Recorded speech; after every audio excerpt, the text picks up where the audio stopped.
Hello everyone, I am the storyteller. I know you use this video to fall asleep, so before that, like the video and subscribe to the channel. Now get comfortable and relax.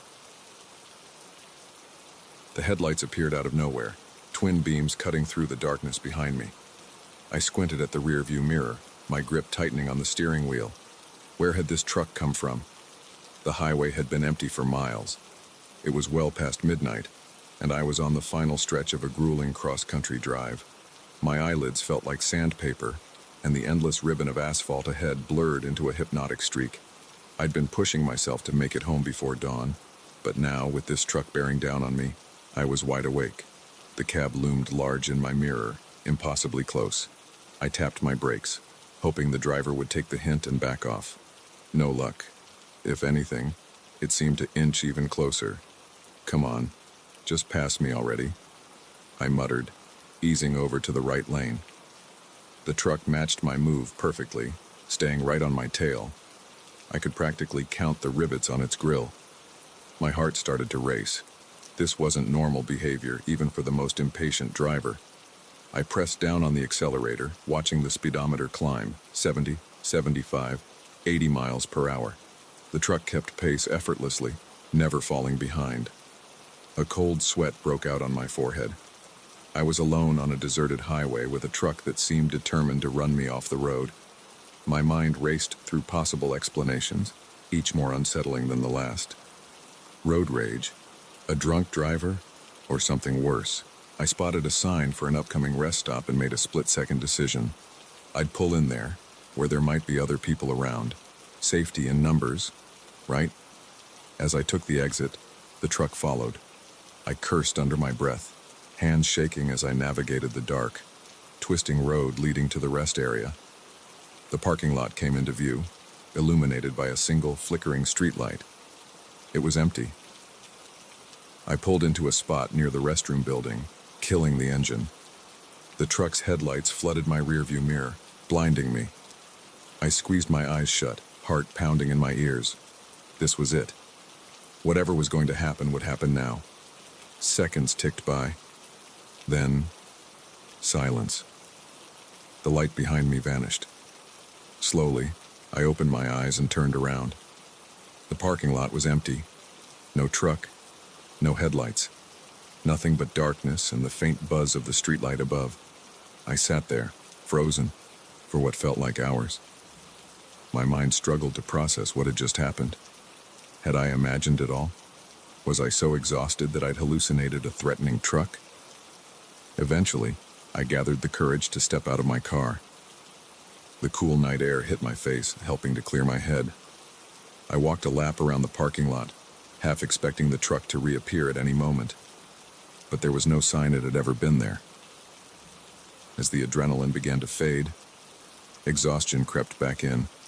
I decided to try to get some sleep in my car before continuing my journey. I reclined the seat and closed my eyes, but sleep wouldn't come. Every time I started to drift off, I'd jerk awake, certain I'd heard the rumble of an engine. The sky was just beginning to lighten when I gave up on sleep. I needed coffee if I was going to make it the rest of the way home. I started the car and pulled out of the rest stop, constantly checking my mirrors for any sign of the truck. The highway was still eerily empty as I merged back onto it. My nerves were shot, and every vehicle I saw in the distance made my heart rate spike. But none of them were the truck that had chased me. About an hour later, I spotted a 24-hour diner just off the highway. The parking lot was half full, a welcome sight after the emptiness of the night. I pulled in, desperate for caffeine and human contact. The bell above the door jingled as I entered. A few heads turned to look at me, then went back to their own conversations or plates of food. I slid into a booth near the window, still able to keep an eye on my car and the highway beyond. A waitress approached, coffee pot in hand. "Rough night?" she asked, eyeing my disheveled appearance as she filled my cup. I nodded, wrapping my hands around the warm mug. "You could say that. Had a bit of a scare on the highway." She raised an eyebrow. "Oh, what happened?" I hesitated, suddenly feeling foolish. How could I explain what I'd experienced without sounding crazy? "There was this truck," I began. It followed me for miles, riding my bumper. When I pulled over at a rest stop, it just vanished. The waitress's expression changed, a flicker of recognition in her eyes. She glanced around, then leaned in closer. "You're not the first to come through here with a story like that," she said in a low voice. My blood ran cold. "What do you mean?" She sighed, sliding into the seat across from me. "In the past few months, we've had a handful of drivers stop in here, all shaken up about a truck that chased them on the highway. Always at night. Always on that same stretch you came in on." I leaned forward, hanging on her every word. "Did they see who was driving it?" She shook her head. "That's the thing. No one ever sees a driver, and the truck always disappears without a trace." A chill ran down my spine. What do you think it means?" The waitress shrugged, but her eyes were serious. "I don't know, but there's been a string of robberies on that highway lately. Cars found abandoned, drivers missing. Police haven't been able to catch whoever's behind it." My mind reeled, trying to connect the dots. A phantom truck, disappearing drivers, unsolved robberies. It was like something out of a nightmare. "Has anyone reported this truck to the police?" I asked. She nodded. "A few have tried, but without any evidence, and with the truck always vanishing. Well, let's just say the police aren't taking it too seriously." I sat back, processing this information. Part of me felt relieved that I wasn't the only one who had experienced this, that I wasn't going crazy, but a larger part was terrified. What was really going on out there on that lonely stretch of highway? The waitress must have seen the fear in my eyes. She reached out and patted my hand. "Look, you made it here safe. That's what matters. My advice? Stick to driving during the day if you can.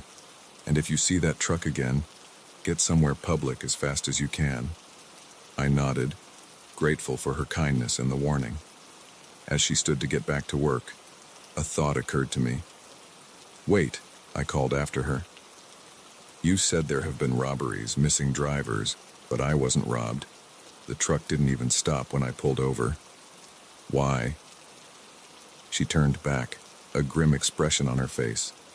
"Maybe you got lucky, or maybe they were just scouting, learning your habits, your reactions, for next time." With that chilling thought, she walked away, leaving me alone with my cooling coffee and racing thoughts. I stayed at the diner far longer than I'd planned, nursing cup after cup of coffee as I watched the sun rise fully. The normalcy of the morning rush helped ground me, reminding me that the world wasn't all dark highways and phantom trucks.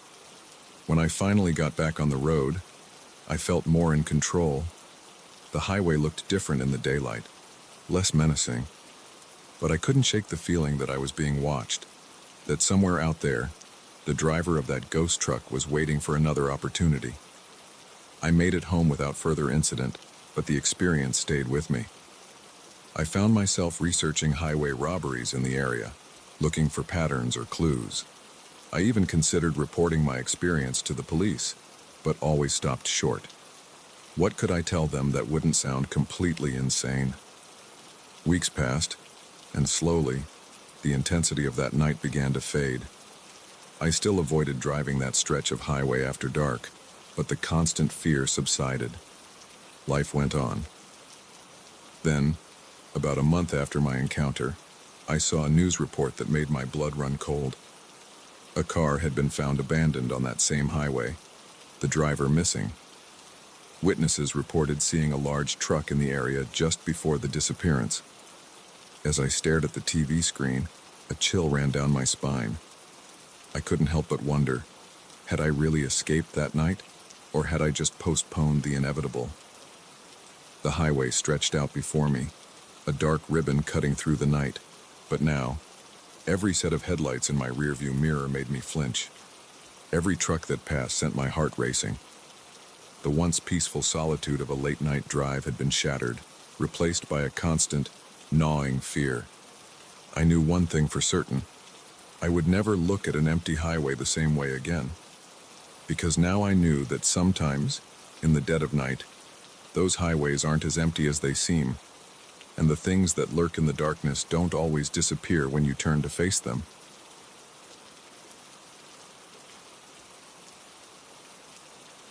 The shovel struck something hard, sending a jolt up my arms. I paused, wiping sweat from my brow with a muddy hand.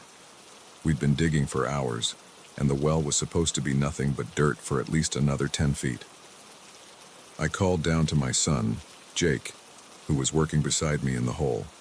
"Hey, grab the flashlight, will you? I think we hit something." Little did I know, that metallic clang would be the sound that changed everything. I'd inherited this farm from my uncle 6 months ago. It was a fixer-upper, to put it mildly, but it was a chance for a fresh start after the divorce. Jake and I had thrown ourselves into the work, fixing fences, repairing the barn, and now, digging a new well.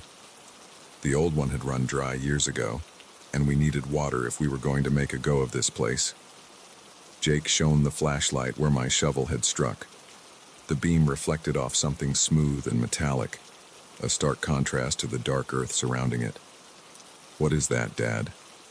Jake asked, his voice a mix of curiosity and apprehension.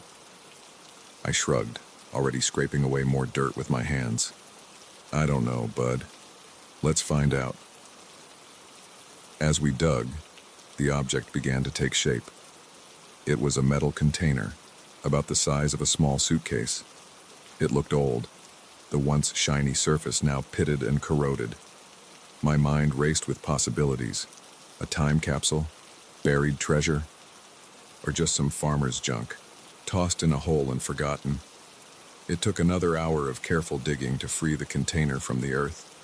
By the time we hauled it out of the well, the sun was setting, casting long shadows across the field. We carried our find back to the barn, both of us silent, lost in our own thoughts about what might be inside. Under the harsh glare of the barn's floodlights, I examined the container more closely. It was sealed tight, with no obvious way to open it. A faded inscription was barely visible on one side, but years of corrosion had made it illegible. "Should we open it?" Jake asked, practically bouncing with excitement. I hesitated. Part of me wanted to call the police or maybe a lawyer. What if this was evidence of something? But curiosity won out. "All right," I said, reaching for a crowbar. "Stand back." It took some effort, but finally the lid creaked open. The smell hit us first, musty and damp, like an old cellar. Inside, protected by layers of waxy paper, was a stack of documents and photographs. I picked up the first photo, holding it under the light. It showed a young woman, maybe in her early 20s, and smiling at the camera. The picture was old, probably from the 1960s, judging by her hairstyle and clothes. I turned it over. On the back, in faded ink, was written, "Sarah Milligan, 1964. Jake peered over my shoulder. "Who's that, Dad?" I shook my head. I don't know. But as I said it, a nagging feeling started in the pit of my stomach. The name Milligan sounded familiar, but I couldn't place why. We spent the next hour going through the contents of the box. There were more photos, all of the same young woman, Sarah, at various locations around what looked like this very farm. There were also letters, newspaper clippings, and a small leather-bound journal. As I flipped through the journal, a yellowed newspaper clipping fell out. The headline made my blood run cold. "Local woman still missing after 3 months." I read the article quickly, my heart pounding. Sarah Milligan had disappeared from her family's farm in the summer of 1964. Despite an extensive search, no trace of her was ever found. The article mentioned that Sarah's father, the owner of the farm, was the primary suspect but was never charged due to lack of evidence. "Dad?" Jake's voice snapped me back to the present. "What's wrong?" I looked at my son, trying to keep my voice steady. "Jake, I think we just found evidence in a very old missing persons case." His eyes widened. "Really? Like a real mystery?" I nodded, my mind racing. "Yeah, bud. A real mystery. I started gathering up the documents, careful not to disturb them more than necessary. We need to call the police. The next few hours were a blur. Deputies came out to the farm, followed by detectives and a crime scene unit. Our quiet little farmhouse became the center of a whirlwind of activity. Jake and I were questioned separately, telling and retelling how we'd found the box. It was past midnight when things finally calmed down. The box and its contents had been taken away as evidence, and we'd been told not to discuss the case with anyone, as if we knew anyone to discuss it with. We were still new in town, barely knew our neighbors. I tucked Jake into bed, his head full of excitement about our discovery, but sleep eluded me. I sat at the kitchen table, a cold cup of coffee in front of me, staring out at the darkened fields. What had happened to Sarah Milligan? And why did her name sound so familiar? The next morning, I drove into town, determined to do some digging of my own. The local library was small, but it had archives of the town's newspaper going back decades. I spent hours poring over microfiche, reading everything I could about the Milligan case. Sarah had been 23 when she disappeared, engaged to be married. Her fiancé had reported her missing when she didn't show up for a date. The last person to see her was her father, James Milligan, who claimed she'd left the farm to run errands in town. As I read, pieces started falling into place. James Milligan. That was my uncle's name. The uncle who'd left me this farm. With a growing sense of dread, I realized why Sarah's name had sounded familiar. My mother had mentioned her once, years ago, a cousin who'd gone missing before I was born. I left the library in a daze, my mind reeling. Had my uncle been involved in Sarah's disappearance? Had I inherited not just a farm, but a dark family secret? When I got home, there was a police car in the driveway. Detective Reeves, the lead investigator, was waiting for me. "Mr. Collins," she said as I got out of my truck. "We need to talk." We sat at the kitchen table, the same one where I'd spent a sleepless night. Detective Reeves didn't waste time on pleasantries.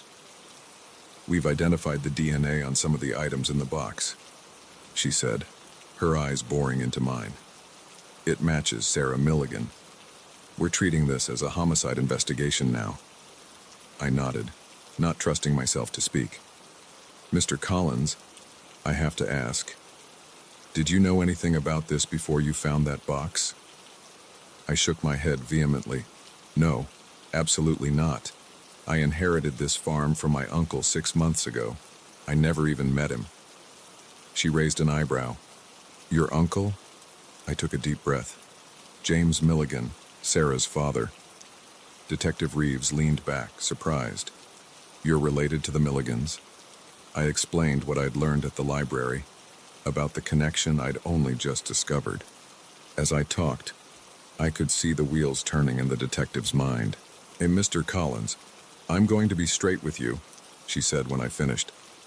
"This complicates things. We're going to need to do a thorough search of the property, and I'm afraid you and your son might need to find somewhere else to stay for a while." I nodded, feeling numb. "Of course, whatever you need." The next few weeks were a nightmare. The farm became a crime scene, with police and forensic teams combing every inch of the property. Jake and I moved into a motel in town, watching from afar as our new home was torn apart in search of evidence. The story hit the local news, then went national. Suddenly, our quiet little town was overrun with reporters and true crime enthusiasts. Everyone wanted to know about the mysterious box, about Sarah Milligan, about the farmer who'd inherited a decades-old secret. I tried to shield Jake from the worst of it, but it was impossible to hide everything. He was old enough to understand the basics of what was happening, and his initial excitement about solving a mystery had given way to a more somber understanding of the reality we were facing.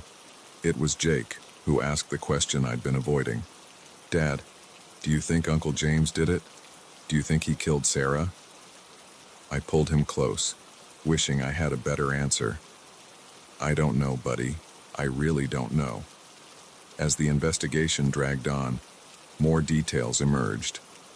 Old case files were reopened, witnesses re-interviewed. The picture that emerged was a sad one. Sarah had wanted to leave the farm, to start a life with her fiancé. James Milligan had opposed the marriage, wanting Sarah to stay and help run the family business. But there was no smoking gun, no confession, just a lot of circumstantial evidence and a family torn apart by secrets and suspicion. Finally, after nearly 2 months, we were allowed to return to the farm. The police had found no other evidence, and while the investigation remained open, they had no reason to keep us from our home. The farm felt different now. Every creaking floorboard, every rustle in the field seemed to whisper of long-buried secrets. I found myself avoiding the spot where we'd found the box, as if Sarah's ghost might be lingering there. As we settled back into our routines, I couldn't shake the feeling that we were living in the shadow of a tragedy. The farm that was supposed to be our fresh start now felt tainted, haunted by the echoes of the past. But we stayed, partly because we had nowhere else to go, but also because it felt like we owed it to Sarah, to uncover the truth, to bring her story to light after so many years of silence. I don't know if we'll ever know exactly what happened to Sarah Milligan, but I do know that her story and the secrets of this farm are now a part of our lives, and somehow we'll find a way to live with that, to honor her memory while building our own future on this land. Every time I pick up a shovel now, I can't help but wonder, what other secrets might be buried beneath our feet? And are some things better left undiscovered?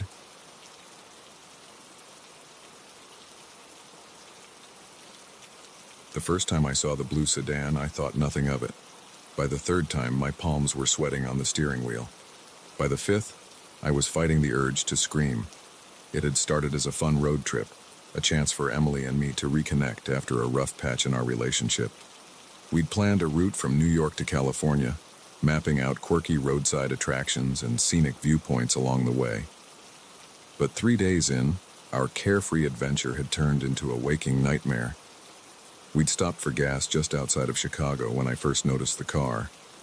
It was a nondescript blue sedan, probably a Toyota or Honda, with tinted windows that made it impossible to see the driver. As I filled up our tank, I saw it pull into the pump across from us. Nothing unusual about that. But then we stopped for lunch 2 hours later at a diner in the middle of nowhere, and there it was again, parked a few spaces down. I nudged Emily, nodding towards the car. Is it just me? Or did we see that same car at the gas station? She squinted, then shrugged. Maybe. It's a pretty common car, though. Probably just a coincidence. I tried to believe her, but a nagging feeling had taken root in my gut. As we ate our burgers, I kept glancing out the window, half expecting to see someone watching us.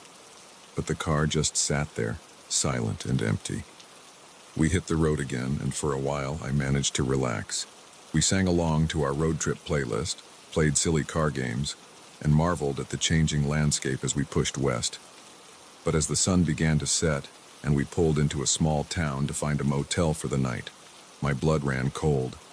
There, in the parking lot of the only motel in town, was the blue sedan.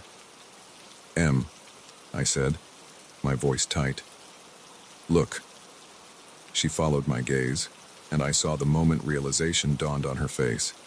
"Okay, that's a little weird," she admitted. We checked in quickly, hurrying to our room with our bags. I double-checked the lock on the door, then peered out through the curtains.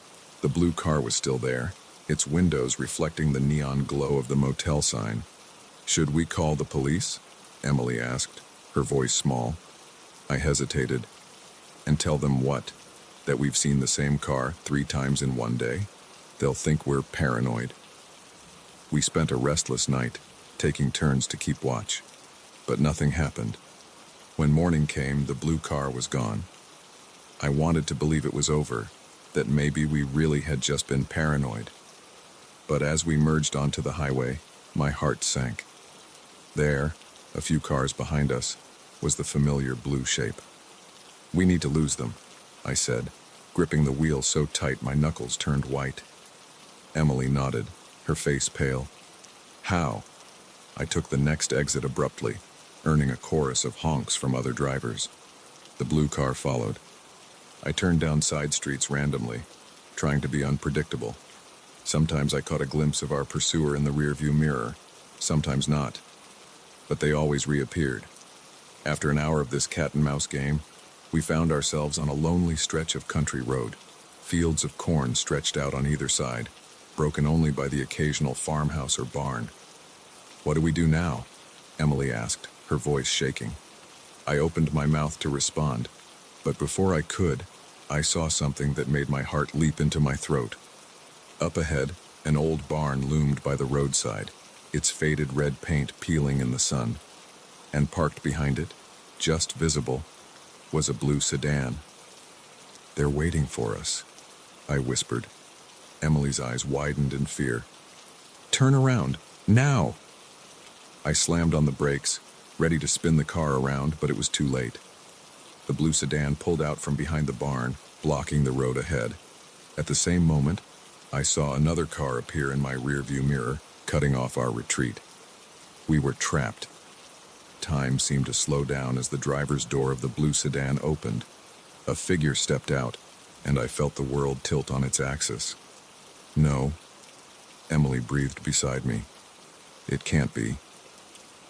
But it was. Walking towards our car, a grim smile on his face, was Emily's ex-boyfriend, Mark. Memories flooded back, memories I'd tried to suppress. Emily showing up at my apartment 6 months ago, bruised and terrified. Her tearful confession about Mark's possessive behavior, his violent outbursts, the restraining order we'd helped her get, the weeks of looking over our shoulders, jumping at every sound. We thought it was over. We thought we were safe. Mark approached the driver's side window. I hit the lock button, for all the good it would do. He leaned down, his face inches from the glass. "Long time no see," he said, his voice muffled but still chilling. "Did you really think you could just run away?" Emily was frozen beside me, her face a mask of terror. I reached for her hand, squeezing it tight. "What do you want, Mark?" I called through the glass, trying to keep my voice steady. His smile widened, showing too many teeth. "I want what's mine," he said, his eyes fixed on Emily. "She's not yours," I spat. "She never was." His face darkened.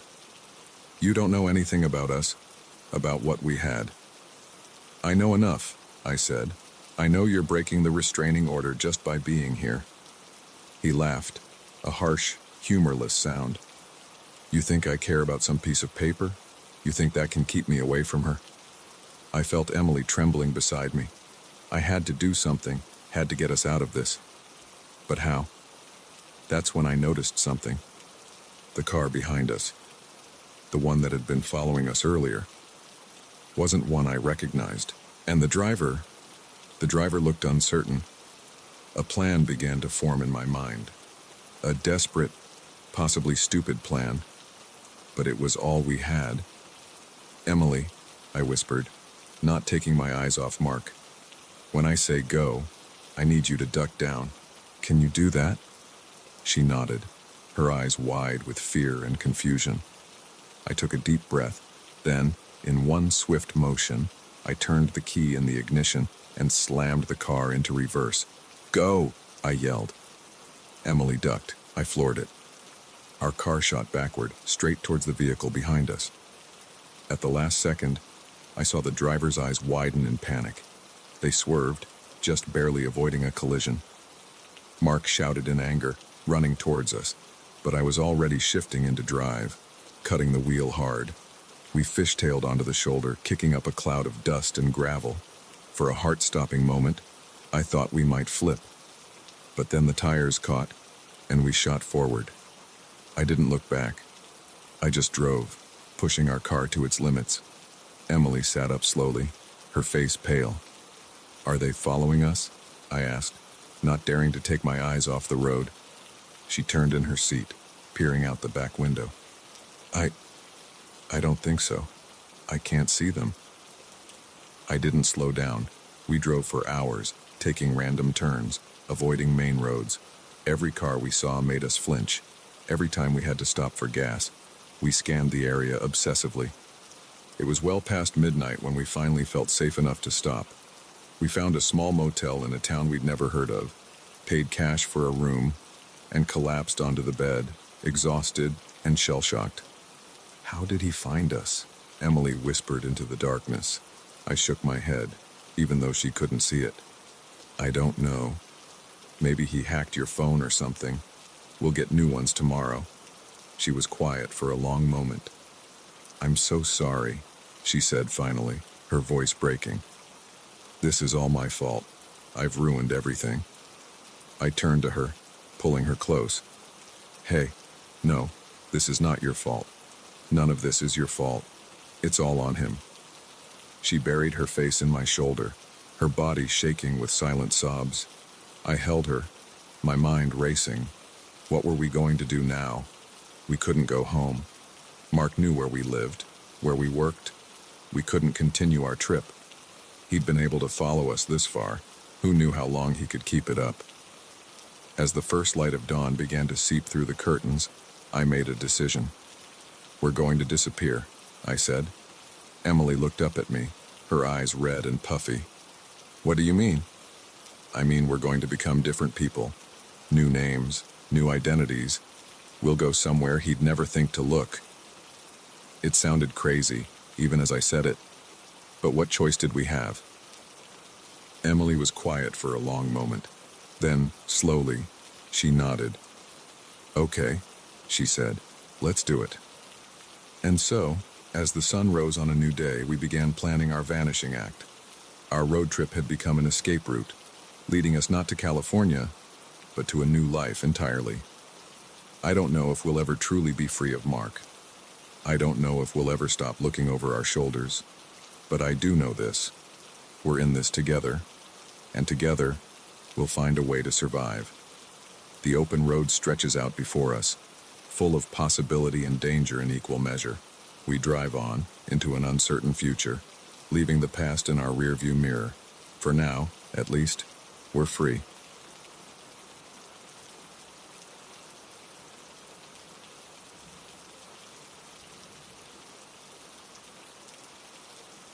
The last time I saw Eliza Thompson, she was laughing.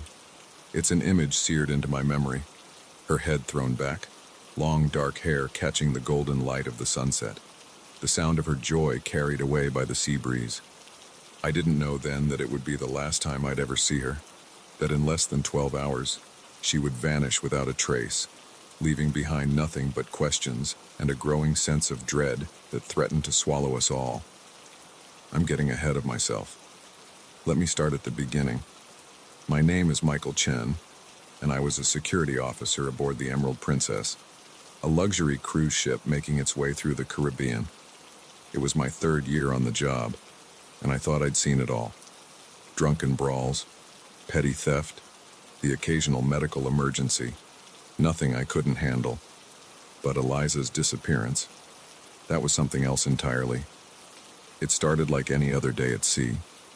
I began my shift at 6 a.m., making my rounds through the ship's corridors and public areas. Everything was quiet, most passengers still asleep in their cabins. As I passed by the ship's grand atrium, I nodded to Eliza, who was just finishing up her night shift at the reception desk. "Morning, Michael," she said, stifling a yawn. "Anything exciting planned for today?" I shrugged. "Just the usual. You should get some rest. You look beat." She laughed, gathering her things. "Oh, I will. But first, I'm going to watch the sunrise from my favorite spot on the upper deck. Want to join me?" I hesitated. I was on duty, but it was a quiet morning. "Sure, why not? I could use some fresh air." We made our way to a secluded spot on deck 16, leaning against the railing as the sky slowly lightened. Eliza closed her eyes, breathing in the salty air. "I love this," she said softly. "No matter how many cruises I work, this never gets old." I watched her out of the corner of my eye, struck by how peaceful she looked. We'd become friends over the past few months, sharing meals in the crew mess and swapping stories during our off hours. But in that moment, I realized there was still so much I didn't know about her. "How long have you been working on cruise ships?" I asked. She opened her eyes, a wistful smile playing on her lips. 5 years now. It was supposed to be just a gap year thing after college, but I fell in love with it. The travel, the people, the sense of adventure. I nodded, understanding completely. It was why I'd stayed with this job too, despite the long hours and time away from home. We chatted for a while longer as the sun crept above the horizon, painting the sky in brilliant oranges and pinks. Finally, Eliza yawned again. "I should really get some sleep," she said. "Thanks for the company, Michael. See you later." I nodded, watching as she walked away.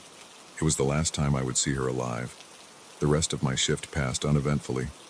It wasn't until that evening, during the nightly staff meeting, that I realized something was wrong.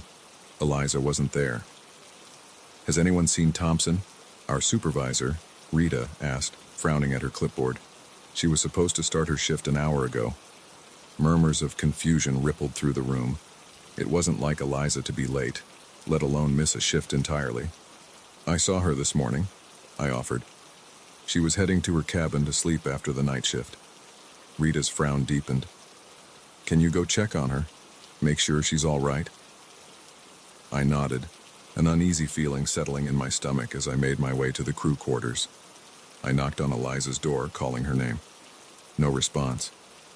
I used my master key to enter, half expecting to find her sound asleep. The cabin was empty.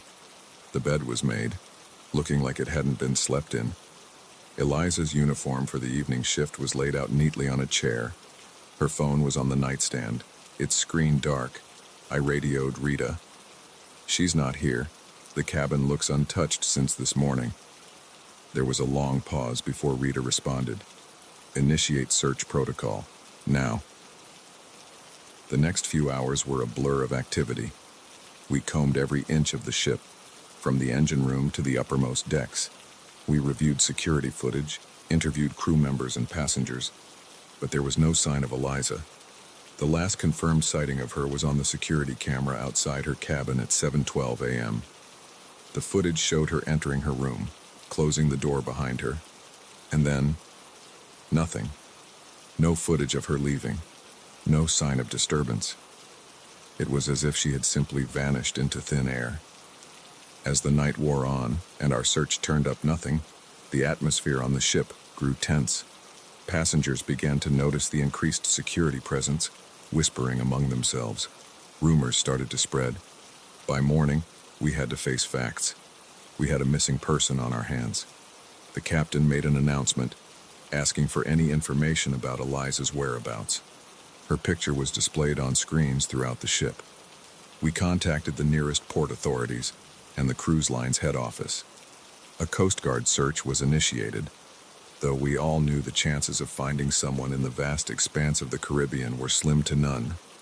I couldn't shake the feeling that I was somehow responsible. If only I'd walked her to her cabin that morning. If only I'd checked on her sooner. The image of her laughing in the sunrise haunted me.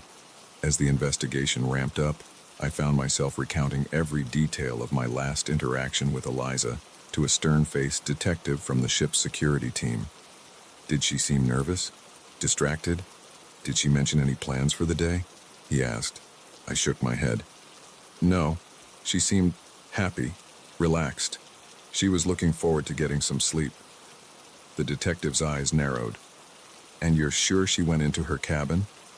"Yes," I said, for what felt like the 100th time. "The security footage confirms it." He nodded, making a note in his file. "And there's no way she could have left without being seen on camera?" I hesitated. It shouldn't be possible. The corridor outside the crew cabins is monitored 24/7. But as I said it, a chill ran down my spine. Because if it wasn't possible, then how had it happened? Days passed, and the mystery only deepened. Eliza's cabin was thoroughly searched, revealing nothing out of the ordinary. Her passport, wallet, and all personal belongings were accounted for. There were no signs of a struggle, no evidence of foul play. Theories abounded among the crew and passengers alike. Some believed she had somehow fallen overboard, though how she could have done so without anyone noticing was unclear. Others whispered about suicide, but those who knew Eliza dismissed this outright. She had been happy, with no signs of depression or distress. The most disturbing theory, the one that kept me awake at night, was that someone on the ship was responsible for her disappearance. The thought that one of our passengers or crew members could be a killer walking among us was almost too horrifying to contemplate. As the days turned into weeks, the investigation hit dead end after dead end. The ship completed its scheduled cruise and returned to Porty, where more intensive forensic work could be done. But even with the full resources of law enforcement brought to bear, no new leads emerged. Eliza's family flew in, their faces drawn with worry and grief. I watched from a distance as they were briefed by the investigators, saw the mother collapse into sobs as the reality of the situation sunk in. I wanted to approach them, to offer some words of comfort, but what could I possibly say? In the end, the Emerald Princess set sail again with a new crew member taking Eliza's place at the reception desk. Life on board returned to normal, or a semblance of it.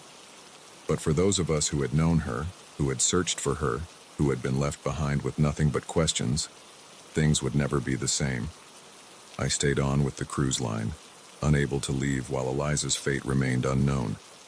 Each new port brought a flicker of hope that some clue would surface, that someone somewhere might have seen something. But as months passed with no new information, that hope began to fade. Sometimes, in the quiet hours of the night, I find myself on deck 16, staring out at the endless expanse of the sea. I think about Eliza, about her laugh, about the way she loved watching the sunrise. I wonder where she is, if she's still out there somewhere. And I can't help but feel that the ocean knows the truth, holding its secrets in its unfathomable depths. The disappearance of Eliza Thompson remains an unsolved mystery, a ghost story whispered among cruise ship crews. For me, it's a constant reminder of how fragile our sense of security can be, how easily a life can vanish without a trace. And every time I see a passenger enter their cabin, every time I watch a security camera feed, I can't help but wonder, could it happen again? In this floating city of steel and glass, surrounded by the vast, indifferent sea, are any of us truly safe? The Emerald Princess sails on, carrying its cargo of vacationers and secrets. And somewhere out there, perhaps Eliza is still laughing, her voice carried away by the endless ocean breeze.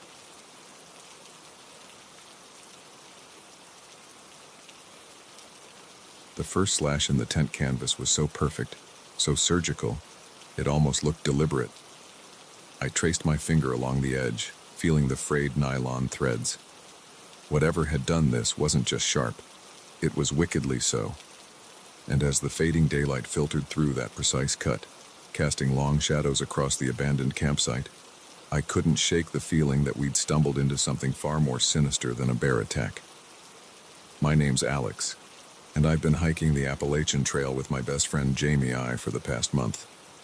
We're experienced backpackers, used to the challenges of long-distance trekking, but nothing in our years of outdoor adventures could have prepared us for what we found in that secluded clearing, deep in the heart of the Georgia wilderness. The day had started like any other on the trail.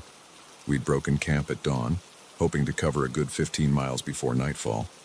The weather was perfect, cool and crisp, with just enough breeze to keep the bugs at bay. We'd made good time, pausing only for a quick lunch and the occasional water break. It was late afternoon when Jamie spotted the first sign that something was off. "Hey, Alex," he called, pointing to a tree just off the trail. "Check this out." I walked over, squinting at the trunk. There, carved deep into the bark, was a crude symbol, a circle with a jagged line through it. The cuts looked fresh, the exposed wood still oozing sap. "Weird," I muttered. "Never seen a trail marker like that before." Jamie shrugged. "Probably just some kid messing around." We pressed on, but I couldn't shake a growing sense of unease. The forest seemed quieter than usual, the usual chorus of birdsong and insect buzz oddly muted. and I could have sworn I caught glimpses of movement in my peripheral vision, always just out of sight when I turned to look. As the sun began to dip towards the horizon, we started looking for a suitable campsite. That's when we saw the clearing. It was perfect. A small, level area nestled between two rocky outcroppings, with a babbling stream nearby. But as we approached, we realized we weren't the first to discover this idyllic spot. The remains of a campsite lay before us, looking for all the world like its occupants had vanished in the middle of their stay. A tent stood in the center, its door flap open and swaying gently in the breeze. A small cooking pot sat on a makeshift fire pit, the ashes long cold. Backpacks and sleeping bags were scattered around, as if their owners had fled in a hurry. Jamie and I exchanged glances. This wasn't normal. Even the messiest campers usually packed up before moving on. "Hello," Jamie called out. "Anyone here?" His voice echoed through the clearing, met only by the soft gurgle of the stream and the rustle of leaves overhead. We approached cautiously. That's when I noticed the first slash in the tent, and then another, and another. The entire structure was riddled with them, each cut precise and deliberate. "What the hell?" I breathed, peering inside the ruined shelter.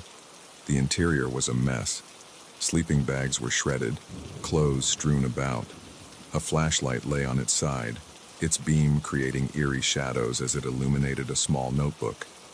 I picked it up, flipping it open to the last entry. The handwriting was shaky, almost frantic. "Day 3, it's still out there. We can hear it moving around the camp at night. The others think I'm crazy, but I know what I saw. It's not a bear. It's not anything natural. God help us if it gets in." I showed the notebook to Jamie, watching as the color drained from his face. "We should go," he said, his voice barely above a whisper. "Now." But as I turned to leave, something caught my eye. There, half hidden beneath a torn sleeping bag, was a camera. My hand shook as I picked it up, praying the battery wasn't dead. It wasn't. The screen flickered to life, showing the last image taken. My heart nearly stopped. The photo was dark, clearly taken at night. But there, just at the edge of the frame, illuminated by the flash, was something, a shape that was almost human, but not quite. Long, spindly limbs, a face that was more shadow than substance, and eyes that reflected the camera's flash like a cat's, but far larger. I dropped the camera, stumbling backwards. "We need to leave. Now." But as I turned, I realized with horror that the sun had nearly set. The forest around us was deepening into twilight, shadows lengthening and merging into an impenetrable gloom. Jamie was already gathering his pack. "We can make it back to the trail if we hurry," he said, his voice tense. "We'll hike through the night if we have to."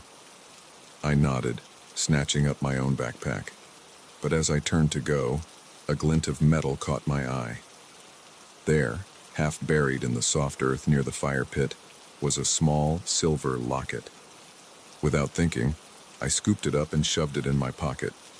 We set off at a brisk pace, trying to retrace our steps in the fading light. But nothing looked familiar. The trees seemed to press in closer, their branches reaching out like gnarled fingers. More than once, I could have sworn I heard something moving in the underbrush, always just out of sight. "Do you remember that weird symbol we saw earlier?" Jamie panted as we pushed through a particularly dense thicket. "I think I see another one." He was right. There, carved into a massive oak, was the same circle and line symbol we'd spotted before. But this one looked older, the edges of the carving weathered and moss-grown. "It's probably just a coincidence," I said, not believing my own words. Come on, we need to keep moving." But as we pressed on, more symbols appeared. Some were fresh, others ancient. They seemed to be guiding us, though to what, I couldn't say. The darkness was nearly complete now, our headlamps creating small islands of light in a sea of blackness. The forest had gone completely silent, save for the crunch of our boots on fallen leaves and the increasingly ragged sound of our breathing. That's when we heard it. A low, guttural sound, somewhere between a growl and a moan. It seemed to come from everywhere and nowhere at once. Jamie froze. What was that? I shook my head, unable to speak.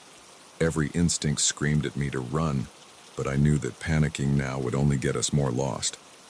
We pushed on, moving as quietly as we could, but the sounds continued, growing closer. Branches snapped behind us. Something rustled in the canopy overhead. And then, just ahead, I saw a flicker of movement.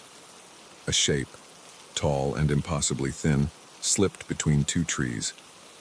In the brief flash of my headlamp, I caught a glimpse of pale, elongated limbs, and a face that was little more than a dark void with pinpricks of reflected light where eyes should be. "Run!" I yelled, all thought of stealth forgotten. We crashed through the undergrowth, blind panic driving us forward. Branches whipped at our faces. Roots threatened to trip us at every step. The sounds behind us grew louder, a cacophony of inhuman shrieks and growls. I don't know how long we ran. It could have been minutes or hours, but suddenly, miraculously, we burst out onto a wide, gravel road. A park ranger station stood just ahead, its windows glowing with welcoming light. We staggered towards it, gasping for breath. As we reached the door, I chanced to look back at the forest we'd just escaped.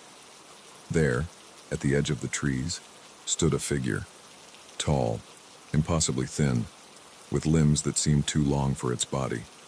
It raised a hand, more claw than human appendage, and for a moment, I thought it would pursue us into the light.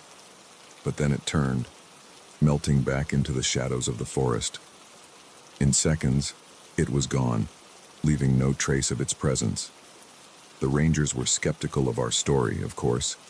They attributed our experience to exhaustion, dehydration, and an overactive imagination. But they did send out a search party to investigate the abandoned campsite. They found nothing. No slashed tent, no scattered gear, not even a trace of a campfire. It was as if the entire scene had vanished into thin air. In the days that followed, as Jamie and I recovered in a nearby town, I thought often of that silver locket I'd pocketed in my panic. When I finally worked up the courage to open it, I found a small photo inside. A smiling family, mother, father, 2 kids, posed in front of a familiar-looking clearing. I never reported finding the locket. Some part of me knew that doing so would only lead to more questions. Questions I wasn't sure I wanted answered. Jamie and I never finished our hike. By unspoken agreement, we packed up and headed home. Our adventure on the Appalachian Trail cut short.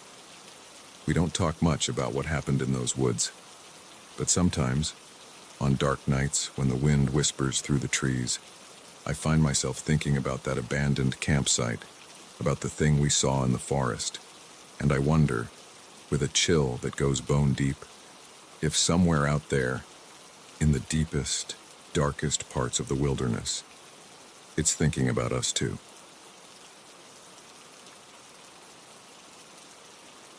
The scream that tore through the cab of my truck that night wasn't human. It couldn't have been.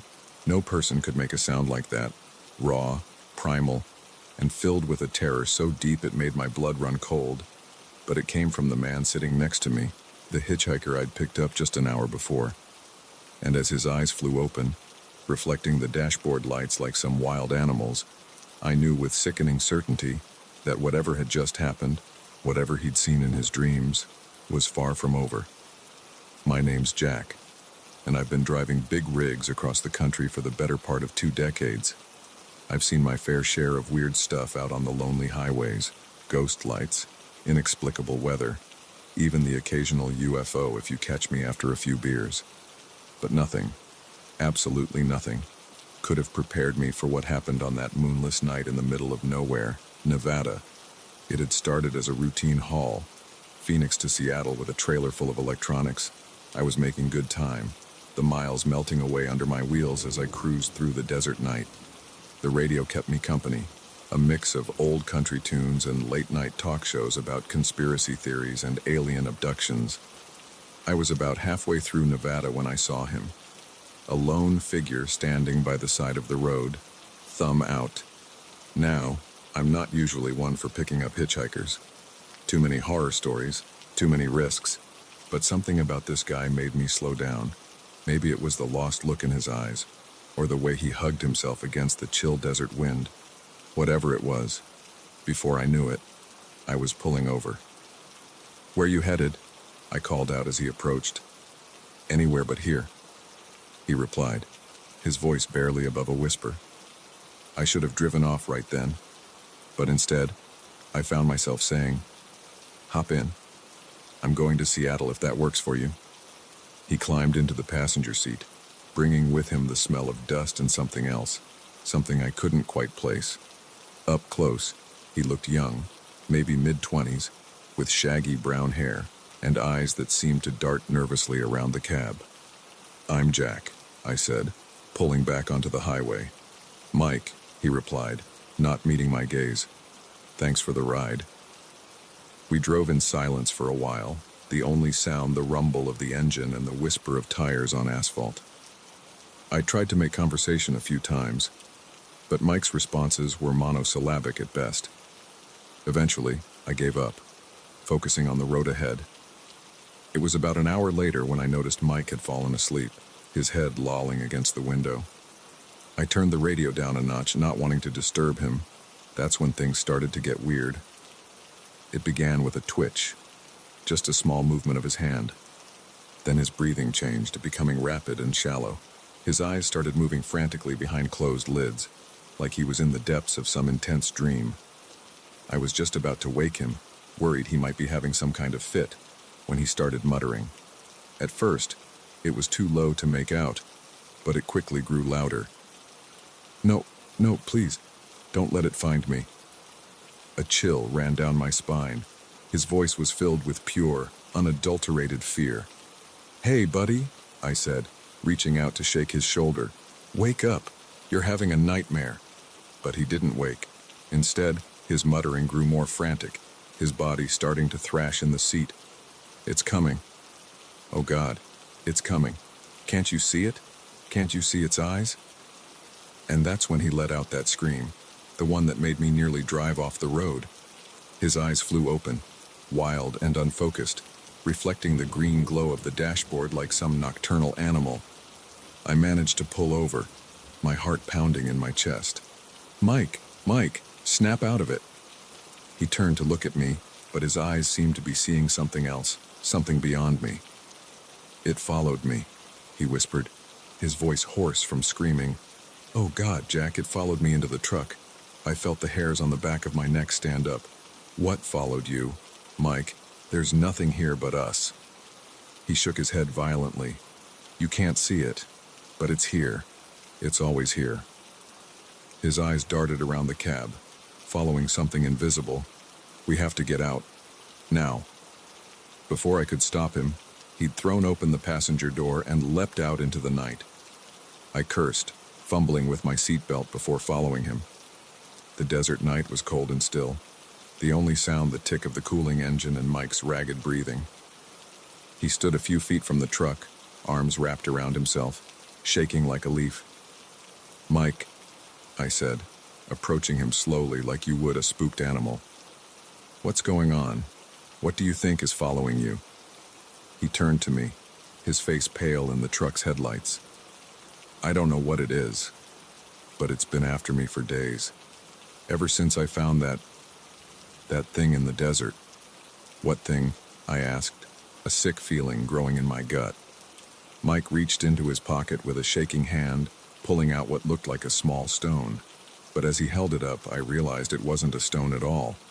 It was some kind of artifact, carved with intricate symbols I'd never seen before.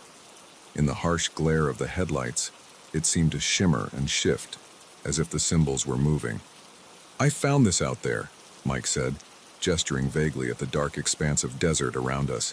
"In some kind of old ruin.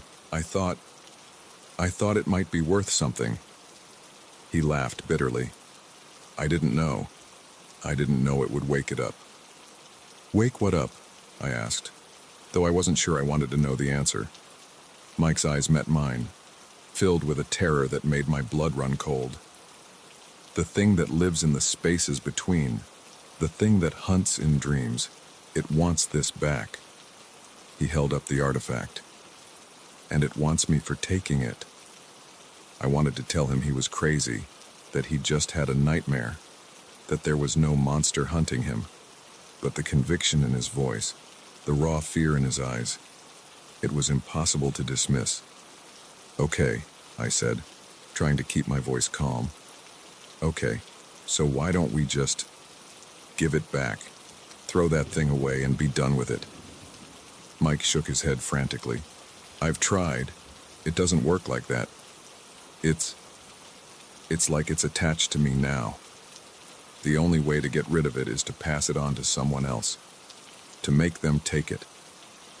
A chill ran down my spine as I realized what he was saying. "That's why you were hitchhiking. You were trying to give it to someone else."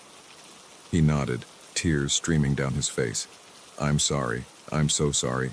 I didn't want to, but I can't take it anymore. The dreams, the visions, it's driving me insane." I took a step back, suddenly very aware of how isolated we were out here in the desert night. "Mike, I can't. I won't take that thing. Please," he begged, holding out the artifact. "Please, I can't do this anymore. Just take it. You'll see. You'll understand." For a moment, I was tempted. The artifact seemed to call to me, the symbols swirling in a mesmerizing dance.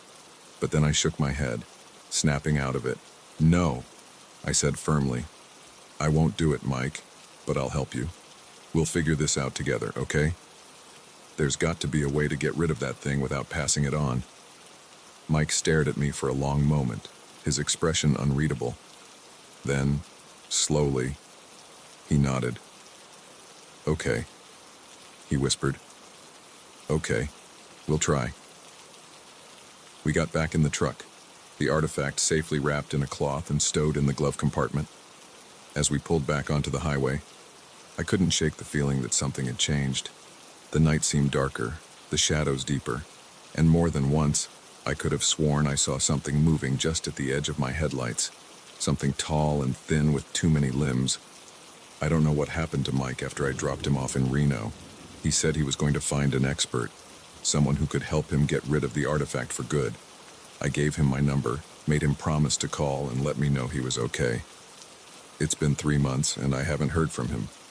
Sometimes, on long night drives through the desert, I find myself scanning the side of the road, half expecting to see him standing there, thumb out.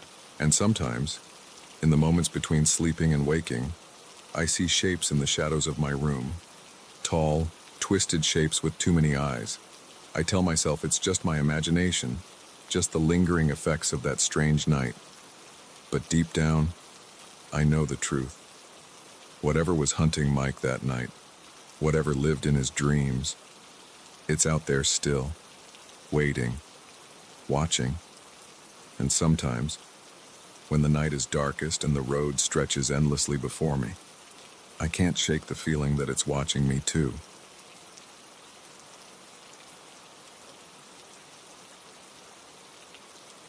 The leather-bound journal fell open in my hands, its yellowed pages releasing a musty cloud of dust and decay. At first, I thought it was just another relic of the farm's long history, maybe a record of crop yields or livestock lineages. But as my eyes skimmed the faded, spidery handwriting, my heart began to race. This was no ordinary farm ledger. The words human subject and genetic manipulation leapt out at me, and I realized with growing horror that I'd stumbled upon something far darker than I could have imagined. Little did I know, this discovery would plunge me into a nightmare that would make me question everything I thought I knew about the quiet, rural world around me. My name's Sam, and I'd only been working at Willow Creek Farm for about a month when I found the journal. Fresh out of college with an agriculture degree and dreams of someday owning my own farm, I jumped at the chance to work as a farmhand for old Mr. Harrison. The pay wasn't great, but the experience was invaluable, and there was something charming about the sprawling, slightly run-down property with its weathered barns and endless fields. Mr. Harrison was a quiet man, gruff but fair. He lived alone in the big farmhouse, His wife long dead and his children moved away to the city. He didn't talk much about the farm's history, just gave me my daily tasks and left me to it. I spent my days mending fences, tending to the small herd of cattle, and helping to plant and harvest the crops. It was a hot, sticky afternoon in late July when Mr. Harrison asked me to clear out one of the old barns. Been meaning to do it for years, he'd grumbled. Might as well put you to use on it, just pile up anything that looks worth keeping, haul the rest to the burn pile. The barn was a cavernous structure, its interior dim and cool compared to the sweltering heat outside. Dust motes danced in the shafts of sunlight that streamed through gaps in the weathered boards. The air was thick with the smell of old hay and something else, something chemical that I couldn't quite place. I started in one corner, sorting through piles of rusted farm equipment, moldering sacks of feed, and broken furniture. It was monotonous work, and my mind wandered as I hauled item after item to the growing pile outside. That's when I noticed the loose floorboard. I might have missed it entirely if my boot hadn't caught on the edge, nearly sending me sprawling. Curious, I knelt down to examine it. The board shifted easily under my hands, and as I lifted it, I saw a small space underneath, just big enough to hide something. The journal was wrapped in oilcloth, surprisingly well preserved considering its hiding place. I pulled it out, glancing over my shoulder guiltily, though I knew Mr. Harrison was off in the fields.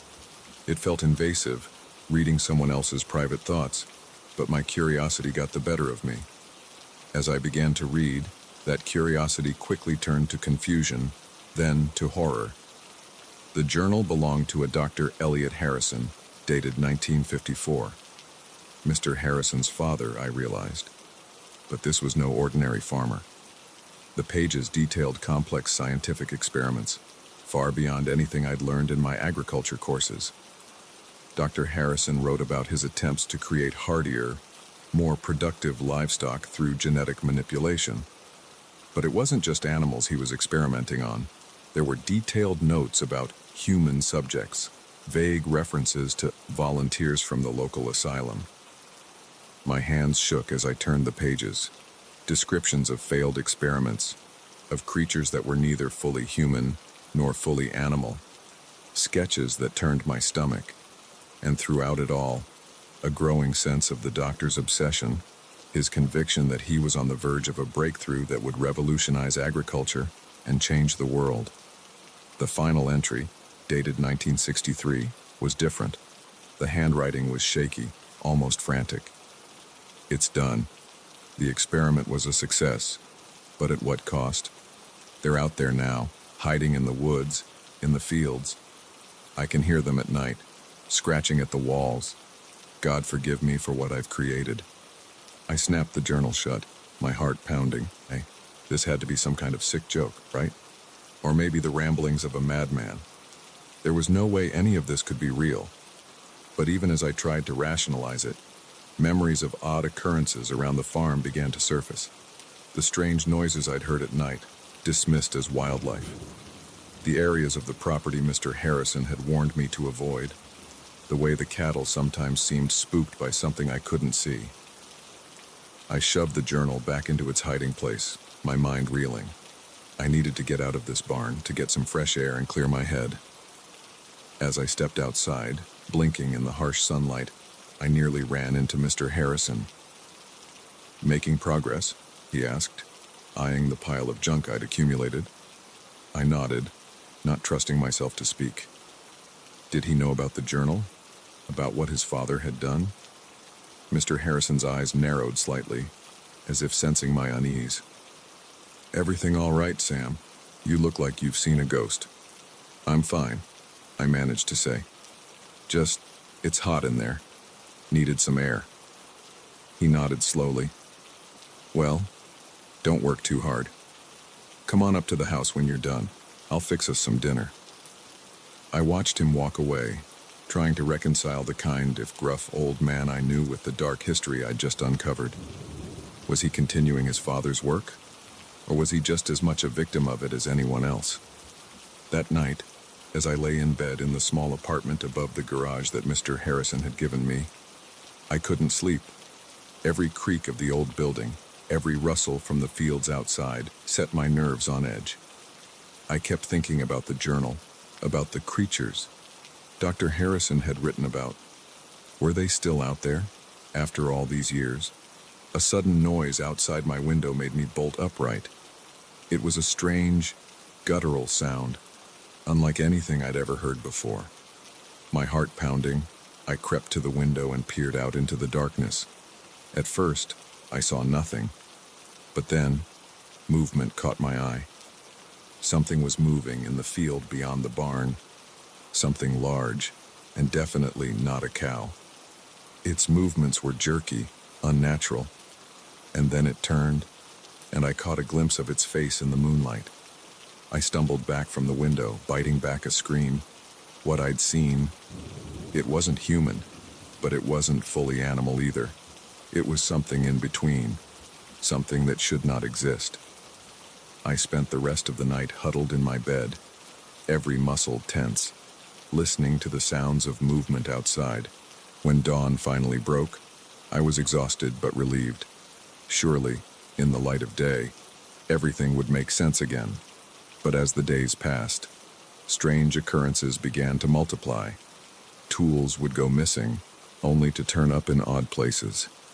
The cattle grew increasingly agitated, especially at night. And more than once, I caught Mr. Harrison staring off into the woods with a troubled expression. I thought about leaving, about packing up my things and getting as far away from Willow Creek Farm as I could. But something held me back. Curiosity, maybe, or a sense of responsibility. Whatever Dr. Harrison had done, whatever he'd created, it was still out there. And maybe, just maybe, there was something I could do about it. I began my own investigations, carefully at first.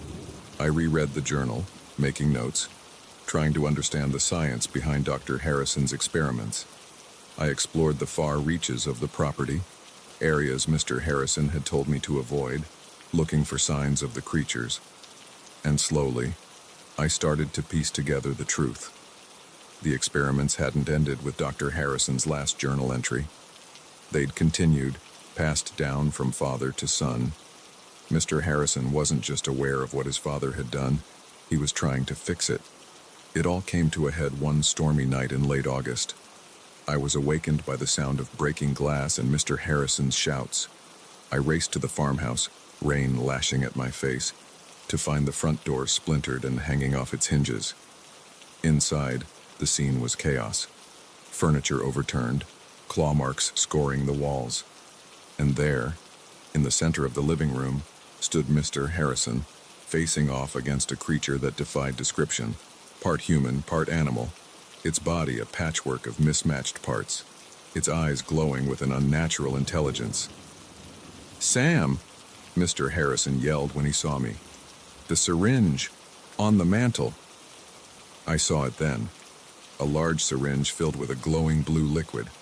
Without thinking, I grabbed it and tossed it to Mr. Harrison. In one smooth motion, he caught it and plunged it into the creature's neck. The thing let out a howl that made my blood run cold. It thrashed wildly for a moment, then collapsed to the floor, its body seeming to melt and reform before my eyes. In moments, all that was left was an unconscious, very human-looking man. Mr. Harrison sank to his knees, his face a mask of exhaustion and relief. "It's over," he murmured. "It's finally over." In the days that followed, Mr. Harrison told me everything. How his father's experiments had created a handful of hybrid creatures, how they'd hidden in the woods for decades, occasionally venturing out to terrorize the farm. How he'd spent his life trying to find a cure, a way to reverse what his father had done. The man we'd captured that night was the last of them. With him cured, the long nightmare was finally over. But the weight of it, the dark legacy of Willow Creek Farm, would stay with me forever. I still worked the farm with Mr. Harrison. We never spoke of that night to anyone else. Who would believe us? But sometimes, on quiet nights when the wind whispers through the cornfields, I find myself scanning the tree line, wondering if we truly found them all. And I can't help but think about the thin line between scientific progress and playing God, and how easy it is to cross that line with the best of intentions. The secrets of Willow Creek Farm are buried now, as they should be. But the lessons about responsibility, about the unforeseen consequences of our actions, those will stay with me always. And I'll never look at a quiet, rural farm quite the same way again. The footprints ended abruptly in the middle of the field, as if their owner had simply vanished into thin air.